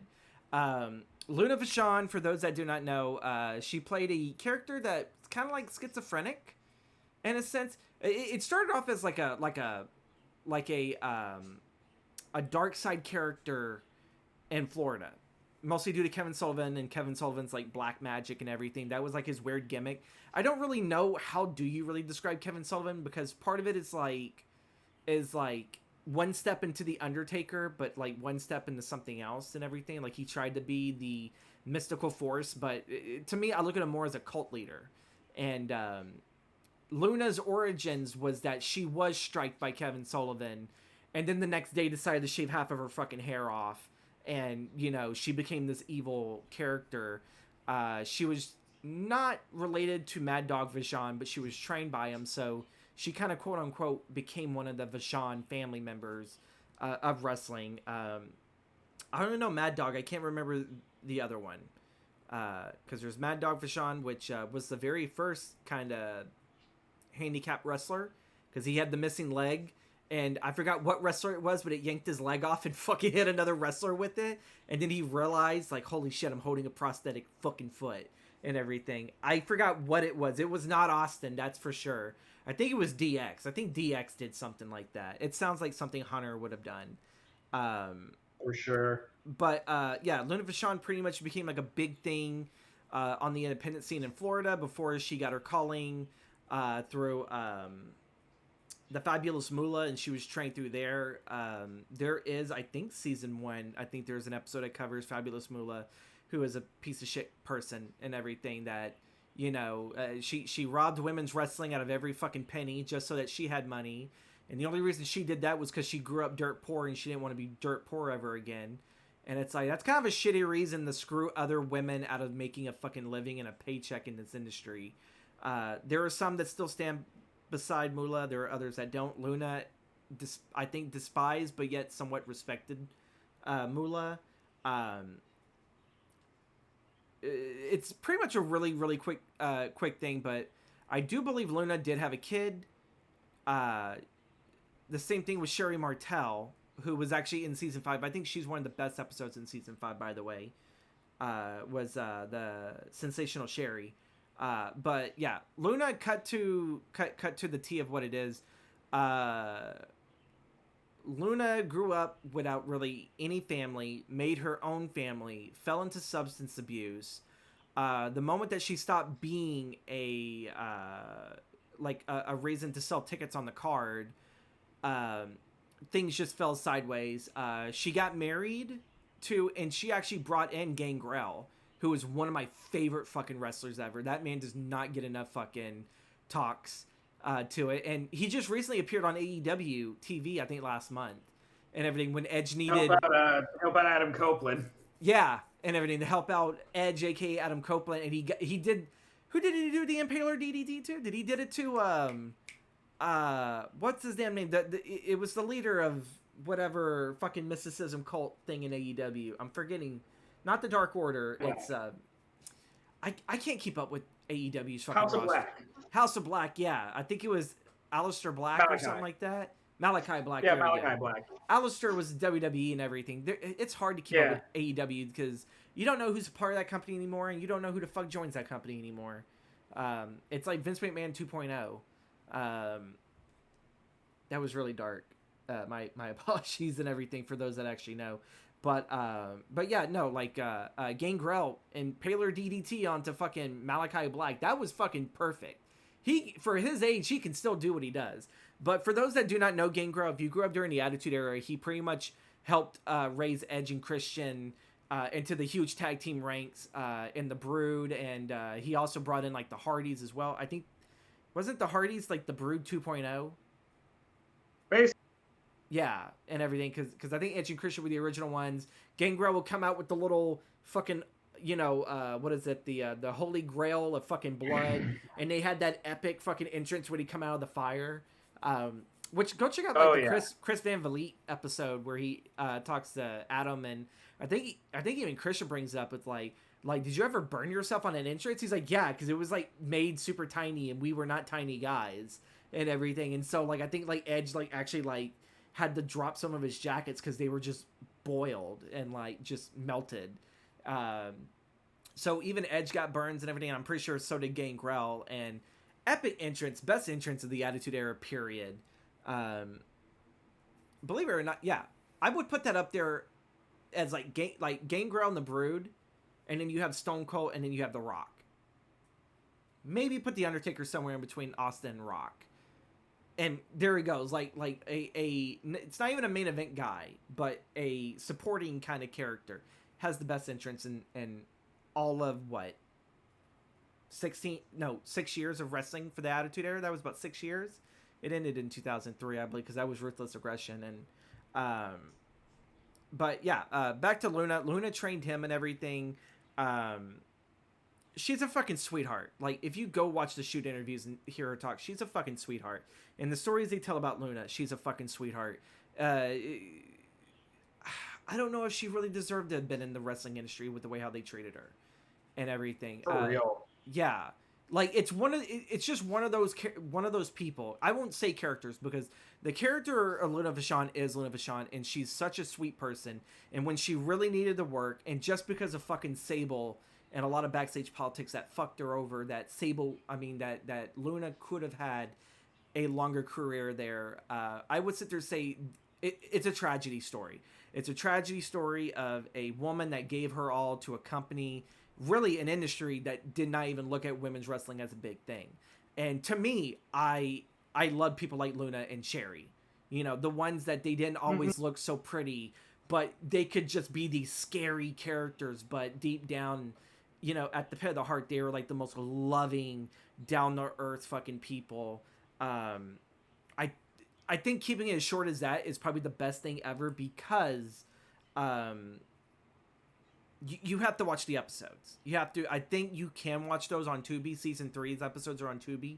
The many faces of Luna Vachon, battling drug and alcohol addiction. It's fucking heartbreaking. It's sad. It's even more sadder because Gangrel truly loved that woman, and even hearing his romance and everything. They got married on Halloween. How fucking romantic is that? For a bunch of spooky vampire people. And he even got tattooed her bite on him. She fucking bit him, and as a love of remembrance to her, he got that. He made sure he had that drawn in, and quickly had that like taken to a tattoo parlor to tattoo her bite mark onto him. So he had a bit of Luna with him constantly. Yeah, that's like probably the best way that we could sit there and we can sell that, is the many faces of Luna Vachon. So the last one, I will keep it short because Tommy has not seen the last season. Or how many episodes of the 5th season have you caught? Watched any of season 5. You haven't watched any. Well, they kind of made it hard because they sat there and said, well, Vice is going down. We don't know if they're going to stay. I think Vice got bought out. So I think that's the only reason that Vice is even. I know with Vice, the most recent news I heard was they basically shut down their whole news department. Oh, so it's just the news department that came down? Okay. Because like I remember it's part of like I know it's just like an overall budget cut thing, which means to me it's signaling that the whole company's not doing good. Yeah. I mean, like they started out super, super well with some of their documentary stuff, because that's what they were known for. They were like a YouTube channel that had like amazing documentaries, and then they started making even better ones, and they were like winning shit at Sundance and whatnot, and then they had their own channel. It's kind of like the Tony Atlas story. It's all too much all at once and everything. Mm-hmm. Hey, Krypton, how you doing, mate? Krypton. Pretty much what I'm going to cover here is the most like no one knows who this guy is. Not even Jim Cornette knew a little bit about Chris Colt, but the Welcome to My Nightmare, a bunch of interesting sound bites and everything, because there was one guy that did porn or recorded porn with Chris Colt, because we found out that Chris was a gay man that other people in the wrestling industry thought that there was something wrong with him, and so like they tried to get like Princess Victoria to like to sleep with him, thinking that that would fix him.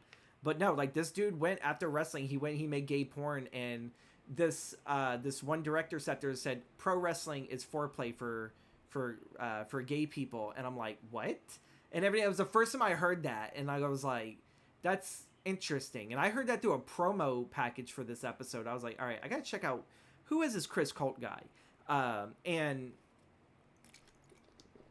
pretty much like everything else that we've covered here, like with Grizzly Smith and everything, Chris Colt came up in a life of abuse. His grandfather abused him, as well as like the rest of his family, to the point that he pointed a gun at Chris's head and threatened to sit there and shoot him. I think he did actually knock him so hard to the point that like he busted his eardrum.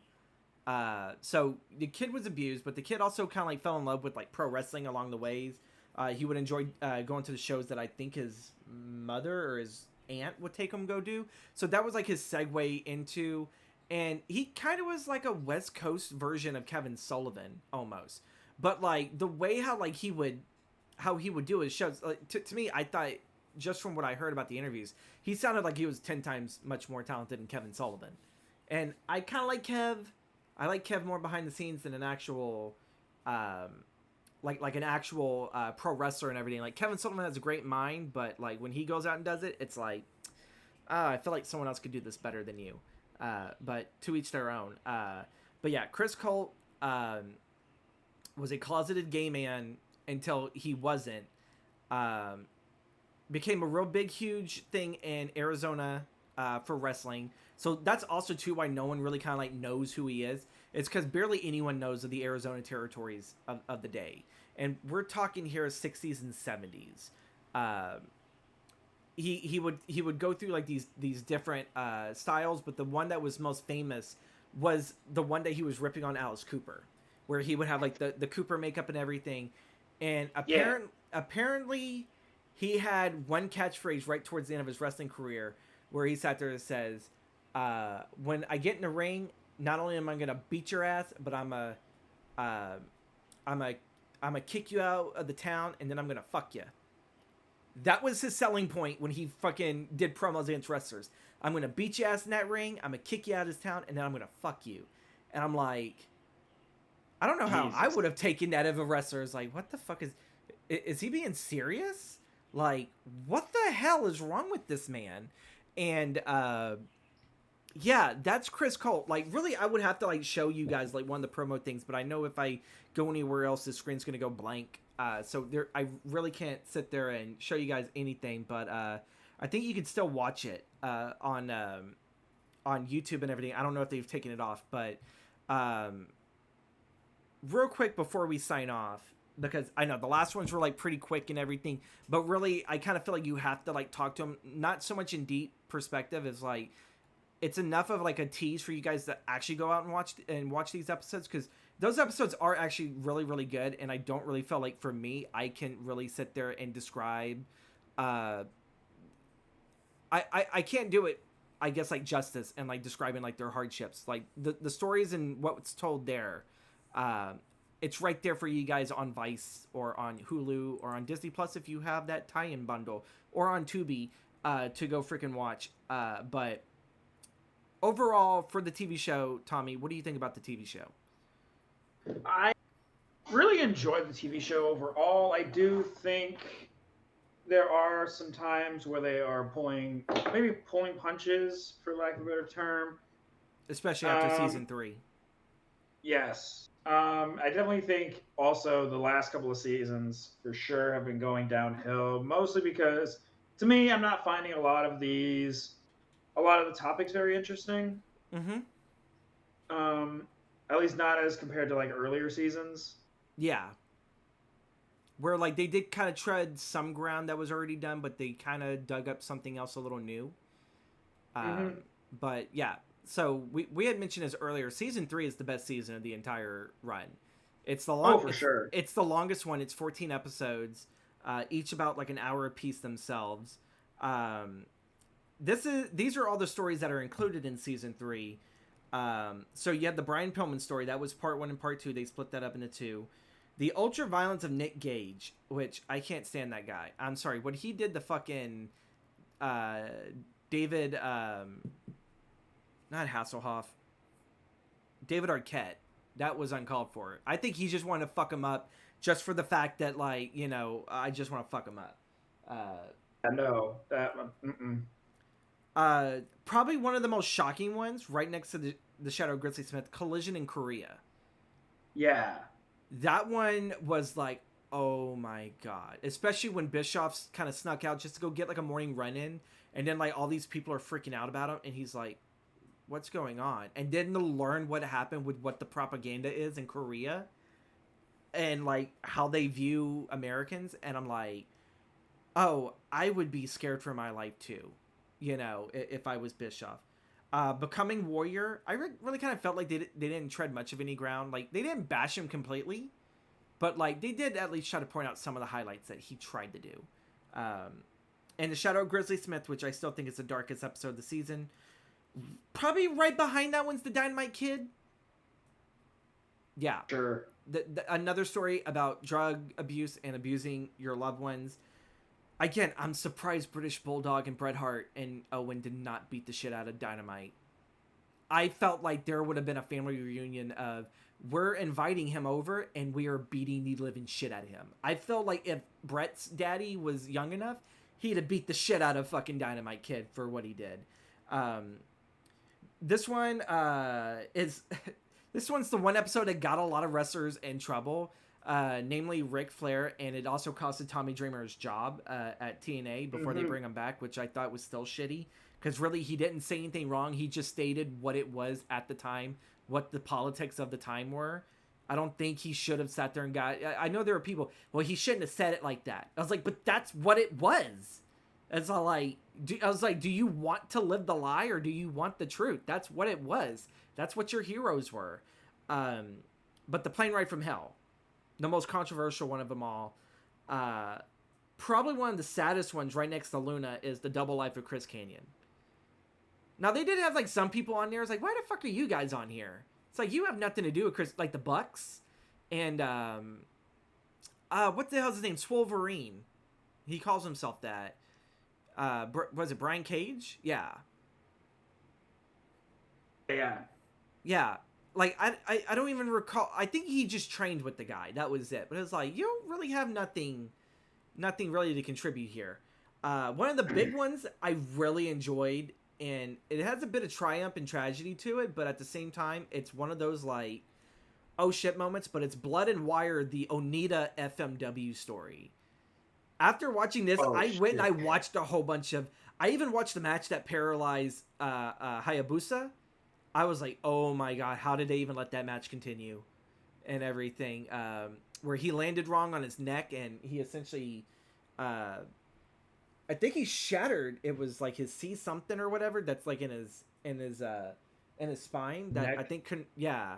But his character does actually get a really, really good send-off story, because even though he was paralyzed from the neck down, he did actually gain partial function back to his body, to the point that he was walking with like a walker. And he actually ended up joining like a band. He played, I think, guitar or bass. So this man, just because of that accident, did not like stop living life. He lived it to the fullest, and he did some acting and everything to it. And then he passed away after that. And it's like, what a way to go out. You know, you were this big thing in 90s wrestling over in Japan, and then you become this actor and this fucking rock star. And then you don't... I wouldn't say he went out in the blaze of glory, but he went out in glory. I definitely felt like this season also kind of opened up a lot of doors to like wrestling in Japan, like the Collision Korea and the FMW stuff. Biker's Bomb in Bedlam was all right. The Johnny K-9 story... I kind of don't really believe that he blew up a not a gas station, a police department. I kind of thought that was a little fictionalized, but like, yeah, he was a biker wrestler. Many Faces of Luna Vachon, that's a tragic story and everything. Luna deserved fucking better. Extreme and Obscene, the Rob Black XPW story, that one I didn't care too much. I think that was the weakest one. It was like, It's like Rob Black just trying to act like Paul Heyman. I was all like, oh my god, just because you're a fat, pudgy little dude doesn't fucking mean you could be fucking Paul Heyman. And then like he's like over here like fucking marrying porn stars, and then like he would go screw like other women and then like make them fucking feel terrible about, oh well, you can only do these scenes with me, but I can go screw anyone else. And it's like, what the fuck kind of relationship is that? Yeah, No, yeah. God, he's such a scumbag. That was ego driven. I feel like this one they tried to do the Herb Abrams story with them. I was like, no, believe it or not, Herb Abrams' story was fucking phenomenal. That was one of my favorite stories from season 2. Was Herb Abrams' the steroid trial. That one was a pretty good one. I think it definitely kind of shed some light. And I actually have a question for you when we get closer to like our thoughts about what could possibly be season 6. But the steroid trial, United States versus Vince McMahon, that was a really good one. I probably wouldn't have closed on that one. I probably would have closed with like either Onita or Luna, or maybe the plane ride from hell. I probably would have closed that season with it. But overall, this is like a wonderful season. I mistake. Yeah, season 2 was Cocaine and Cowboy Boots, the Herb Abrams story. That one was a great one. I love that one. But season 4 was like when it did kind of get like, it could have been better. I feel like the first half of like the season was like really great. It was a 10 episode season. You had Chris and Tammy, which was like the most heartbreaking thing ever for fucking Chris Candido. Fuck Tammy Lynn Cinch. Shattered the Magnum. Hope she stays in jail the rest of her life. Oh, I hope so too. Shattered the Magnum TA story. That was a really good one. And Oh, everything. It was sad that he had his career just pulled away from him like that. Breaking the cycle, the Graham dynasty, that was another tragedy like the Von Erichs and everything of just grandfather, father, and son just unaliving one another. Yeah. What happened to Doink the Clown? That one was a very interesting one. Fucking Matt Bourne is an interesting character, and I really wish we had more of him in ECW because I liked what he did with Shane Douglas and what they were going, and then like he just no-showed and Paul fired him, and I was like, God damn it! I was like, Matt, you had one job. Later. Don't die in the heat. What? I said, don't die in the heat. The fucking humidity is terrible. I haven't gone for a walk in like 2 weeks because it's so terrible.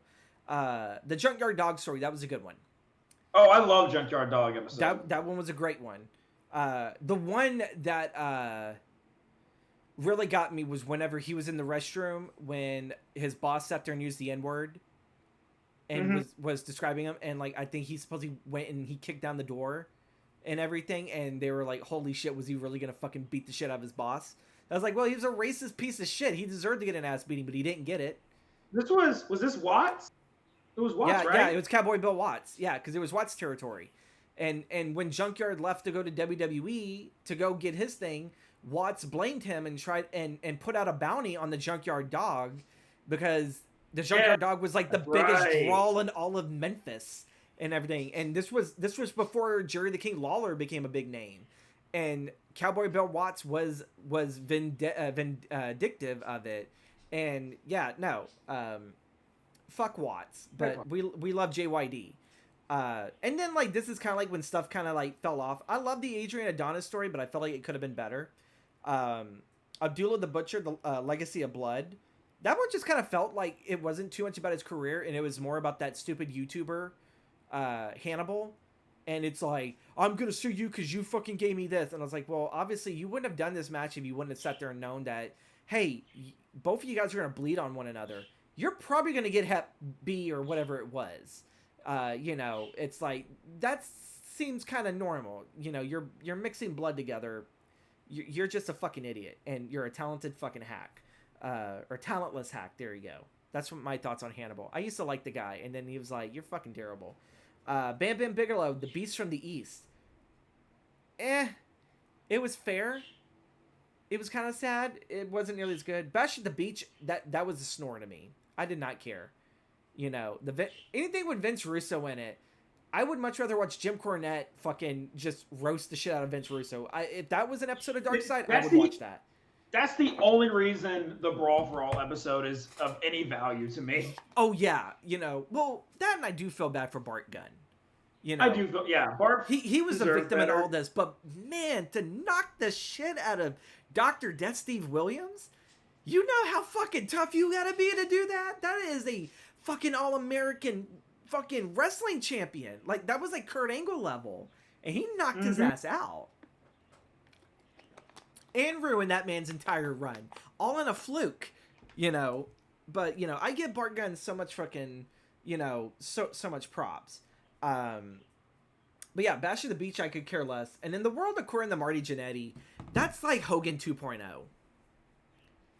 You don't know what to trust, what lies from Marty Jannetty whatsoever, and it's the one thing that was terrible was when you saw his foot with the ankle thing. Yeah. Oh god.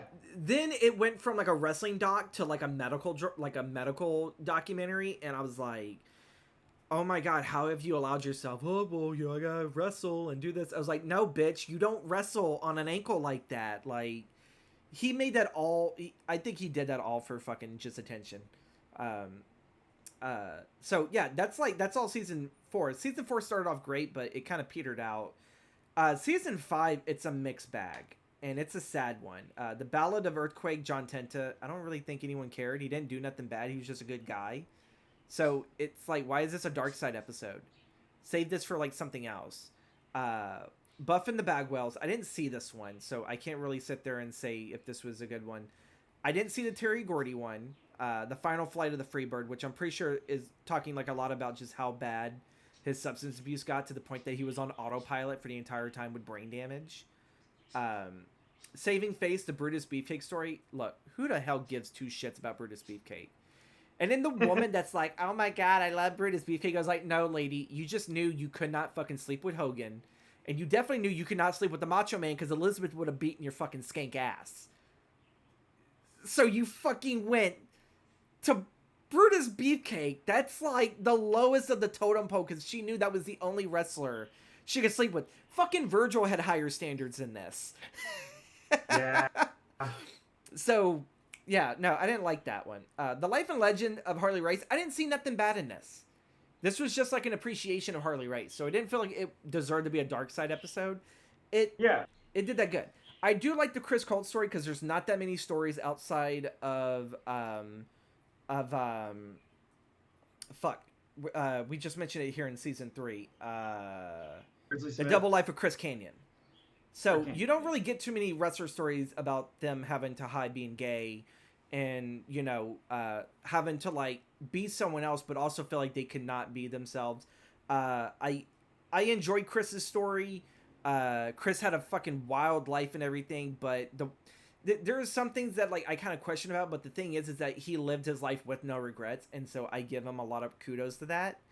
Even though he did some things that were not always good. But the thing is that to his family that he was related to, they always had good thoughts about him.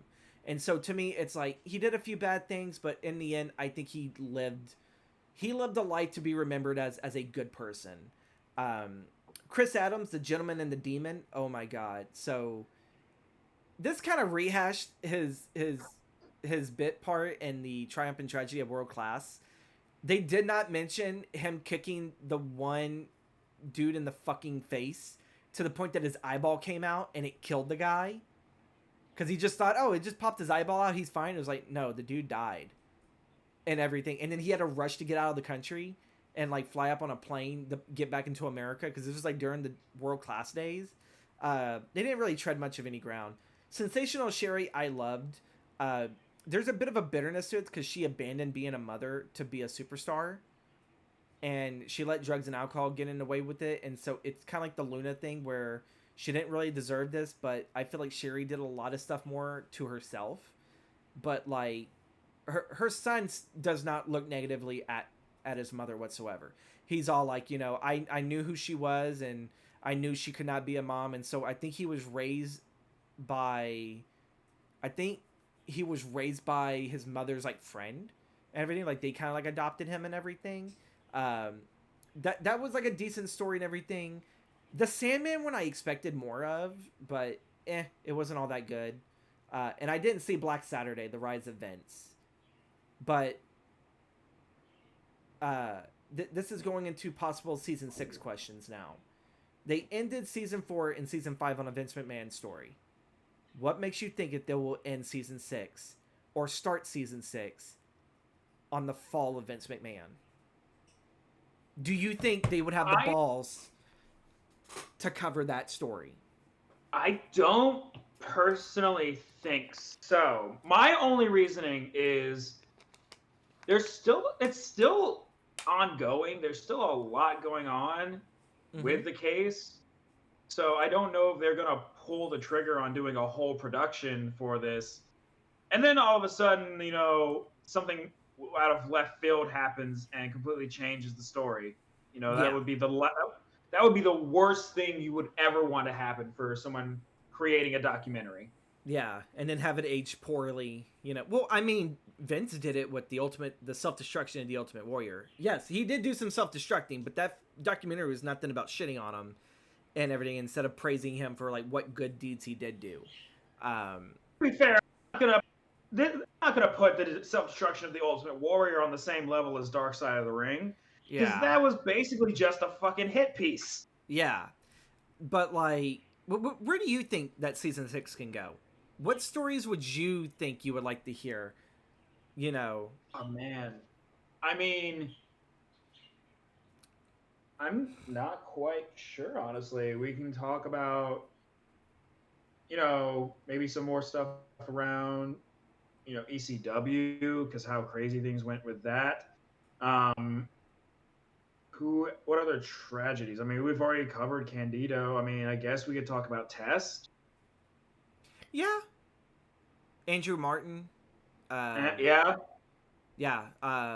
Because, like, I think he actually did date Stephanie, and then Stephanie left him for Hunter. And I think that was right around the same time that Hunter left China for Stephanie and everything. Oh, so. You know what? Have they done it? They did do a China episode. There's no way they didn't. I believe they did. It would have to be probably season 2 when they did it, because, yeah. I also do know that when China died, I think Vice also did their own personal China documentary too. And then WWE hopped on it because everyone else was doing a documentary, and WWE's like, well, we actually have all the rights to all of the footage of what China did in our company and everything. And oh, you know what? They have not done an episode on China, actually. They haven't? Well, at least not under Dark Side. Done an episode on China. Well, I could have swore I thought that Vice actually did one outside. If it's not, maybe that's why they didn't, because they don't want to. They don't want to tread that old ground again. Yeah, but I definitely sit there and feel like maybe, what kind of wrestler could they sit there? Because they've already covered the Road Warriors. I guess they could also try to cover. They just can't have Marty on there because Marty will lie. The Fall of the Rockers. They kind of covered that a little bit, but, like, I mean, like, come on, like, let's actually, like, look back at, like, all the partying that Sean did, and I definitely want to sit there and I want to see more Japan wrestling.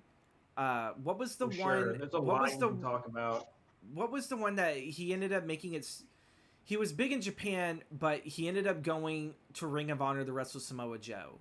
Because he ended up dying from the same move he created, which was that suplex, that side one where he would drop the Muscle Buster. Yeah, no. It was the other one.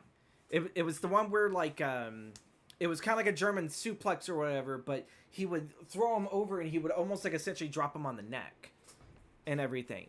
But he wrestled Joe in Ring of Honor. Like, this was like 2005-ish, I think, that he came around. I can't recall his name, but I think that would have been an interesting story to tell. Because with the FMW one, they had ties to the Yakuza with some funding, and that's like why... Oh, you're right. After Onita left originally to go pursue acting, the guy he gave the reins to, he took a loan out to the Yakuza, and then in order to, like, save himself, he and his family, he ended up having to take his own life. And that's what people believed why he did what he did. And everything. So, like, to me, there has to be more stories like that in Japan. that cannot be the only Yakuza story in Japan. Oh no, there's plenty of. There's plenty. I mean, and I would like to learn some UK stuff. Like, come on, you tell me that bare knuckle, brawling style that they've done, that there is not some secret, maybe attempted murder or whatever. I definitely feel like, they've probably tapped all the well-known veins in America, and I think for like season 6 they have to go looking outside of America. They have to go look around there, because I don't think we've covered anyone from Mexico. And there's just covering CMLL or AAA. That's enough. That's an entire season right there with some of the business stuff right there. I mean, cover Vampiro. That's another one.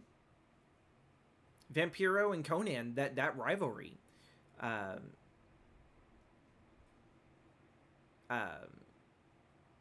don't really know what else to sit there and add for this. It's like we could like continuously go on talking about wrestling, but I do know I have to put an end point at this at some point. Wait, I thought you were gonna go sit there and see Lord of the Rings. You peeked out. oh, hold on. There we go. It's not for a little bit longer. I have like a little bit more time. Okay. But yeah, that's God. There is so many. There is a lot of. I feel like there's just a lot of unknown, uncovered ground to go over with it. I mean, I don't think they could do an episode on Eddie. They kind of talked about it with the Benoit episode. Yeah, that one definitely got scooped in there. The big thing as well is so many of these stories end up being connected to each other. You could just end up talking in circles about a bunch of this. Pretty much. I'm trying to sit there and look, because there was an article that I sat there and found for predictions. Ricky Dozan. Maybe that was the guy I was trying to think of. The one that So made Joe? that. Huh? It says Ricky Dozan. One of them was Ian Rotten. Because I knew, like, Ooh. yeah, Ian Rotten, Buzz Sawyer, the story of Daphne. I mean, they had so many tragedies of women's wrestlers with Luna and Sherry. So a Daphne one, the Rockin' Rebel, Juana Barraza, the Lucha Libre serial killer. Whoa, wait, what? Juana Barraza, Hardbody Harrison, Brian ONG incident, the Brian, was it Onig? I have no clue. And then Antonio Inoki. Well, I guess like they can mention like the Inokiism stuff like over there. One person out there said the NDAs of Chris Jericho. You can't do that when he's on the show.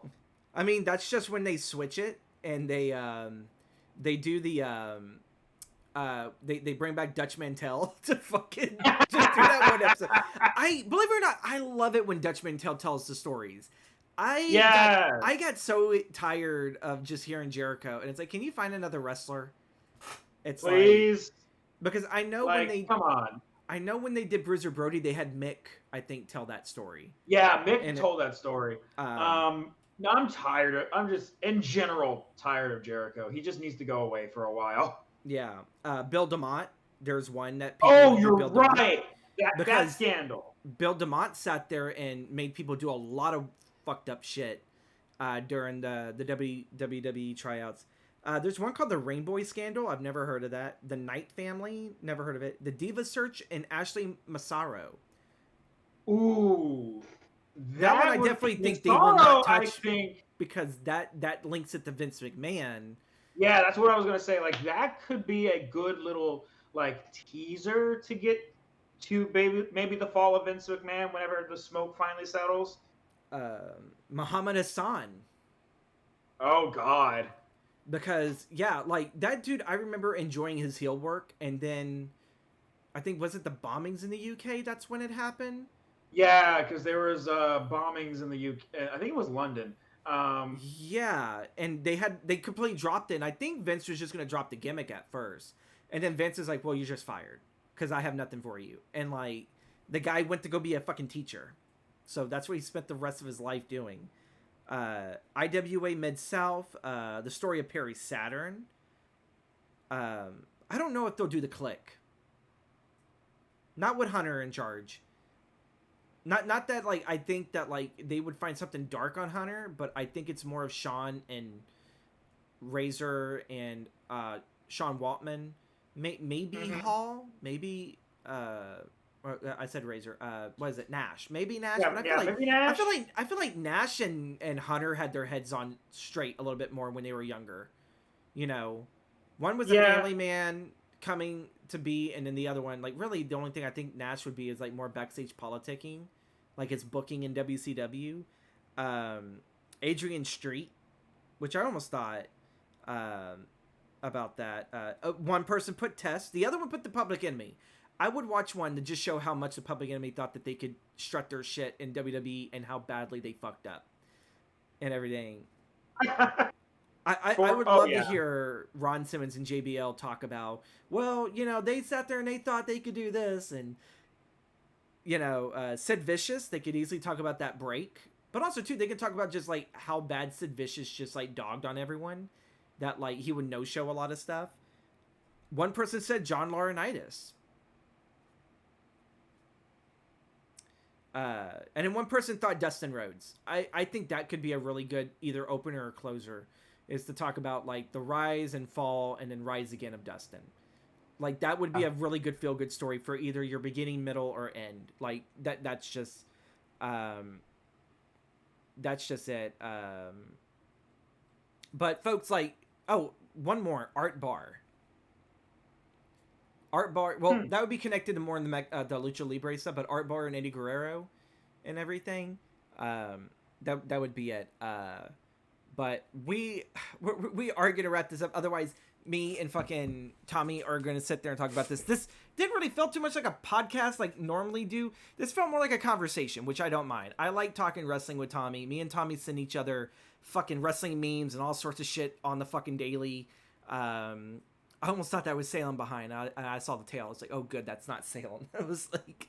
No, that's Revan. Yeah, and so thank you, Tommy, again for making a very fun, you know, final recording for Couch Potatoes. You just trying to hide them?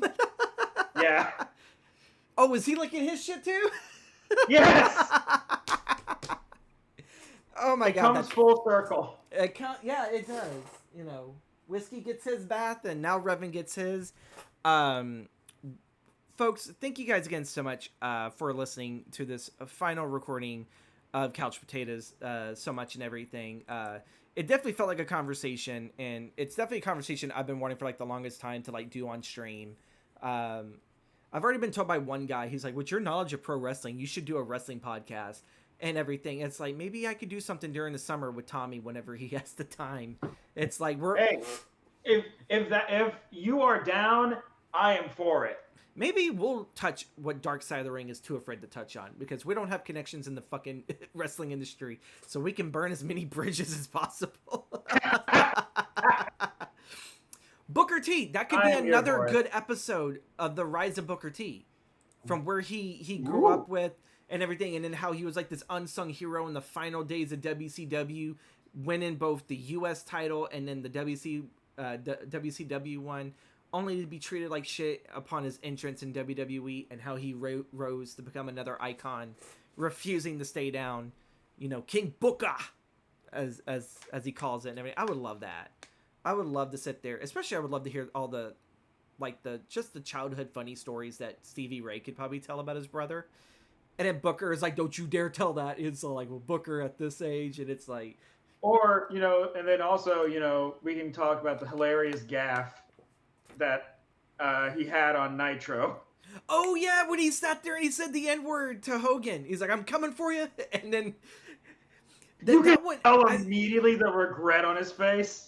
I think they showed that exact clip, too, when they were doing Sherry, when Sherry was going there. Like, they didn't show the audio, but they showed that one clip where Booker T's, like, looking away, and Sherry's like, it's okay, dear. And it was like... I was just like, oh, my God. See, it goes for a circle. So when you mention stuff like this, you pick back to other episodes, because that's just how the wrestling world is. It's all interconnected. you know, everything, nothing really has a beginning or an end, because it just picks up something else. And, you know, it's kind of hard to like really just settle into one era or whatever, because it's like, well, you got all these years of pro wrestling that you have to have some knowledge of. But thank you so much again, Tommy, for being here.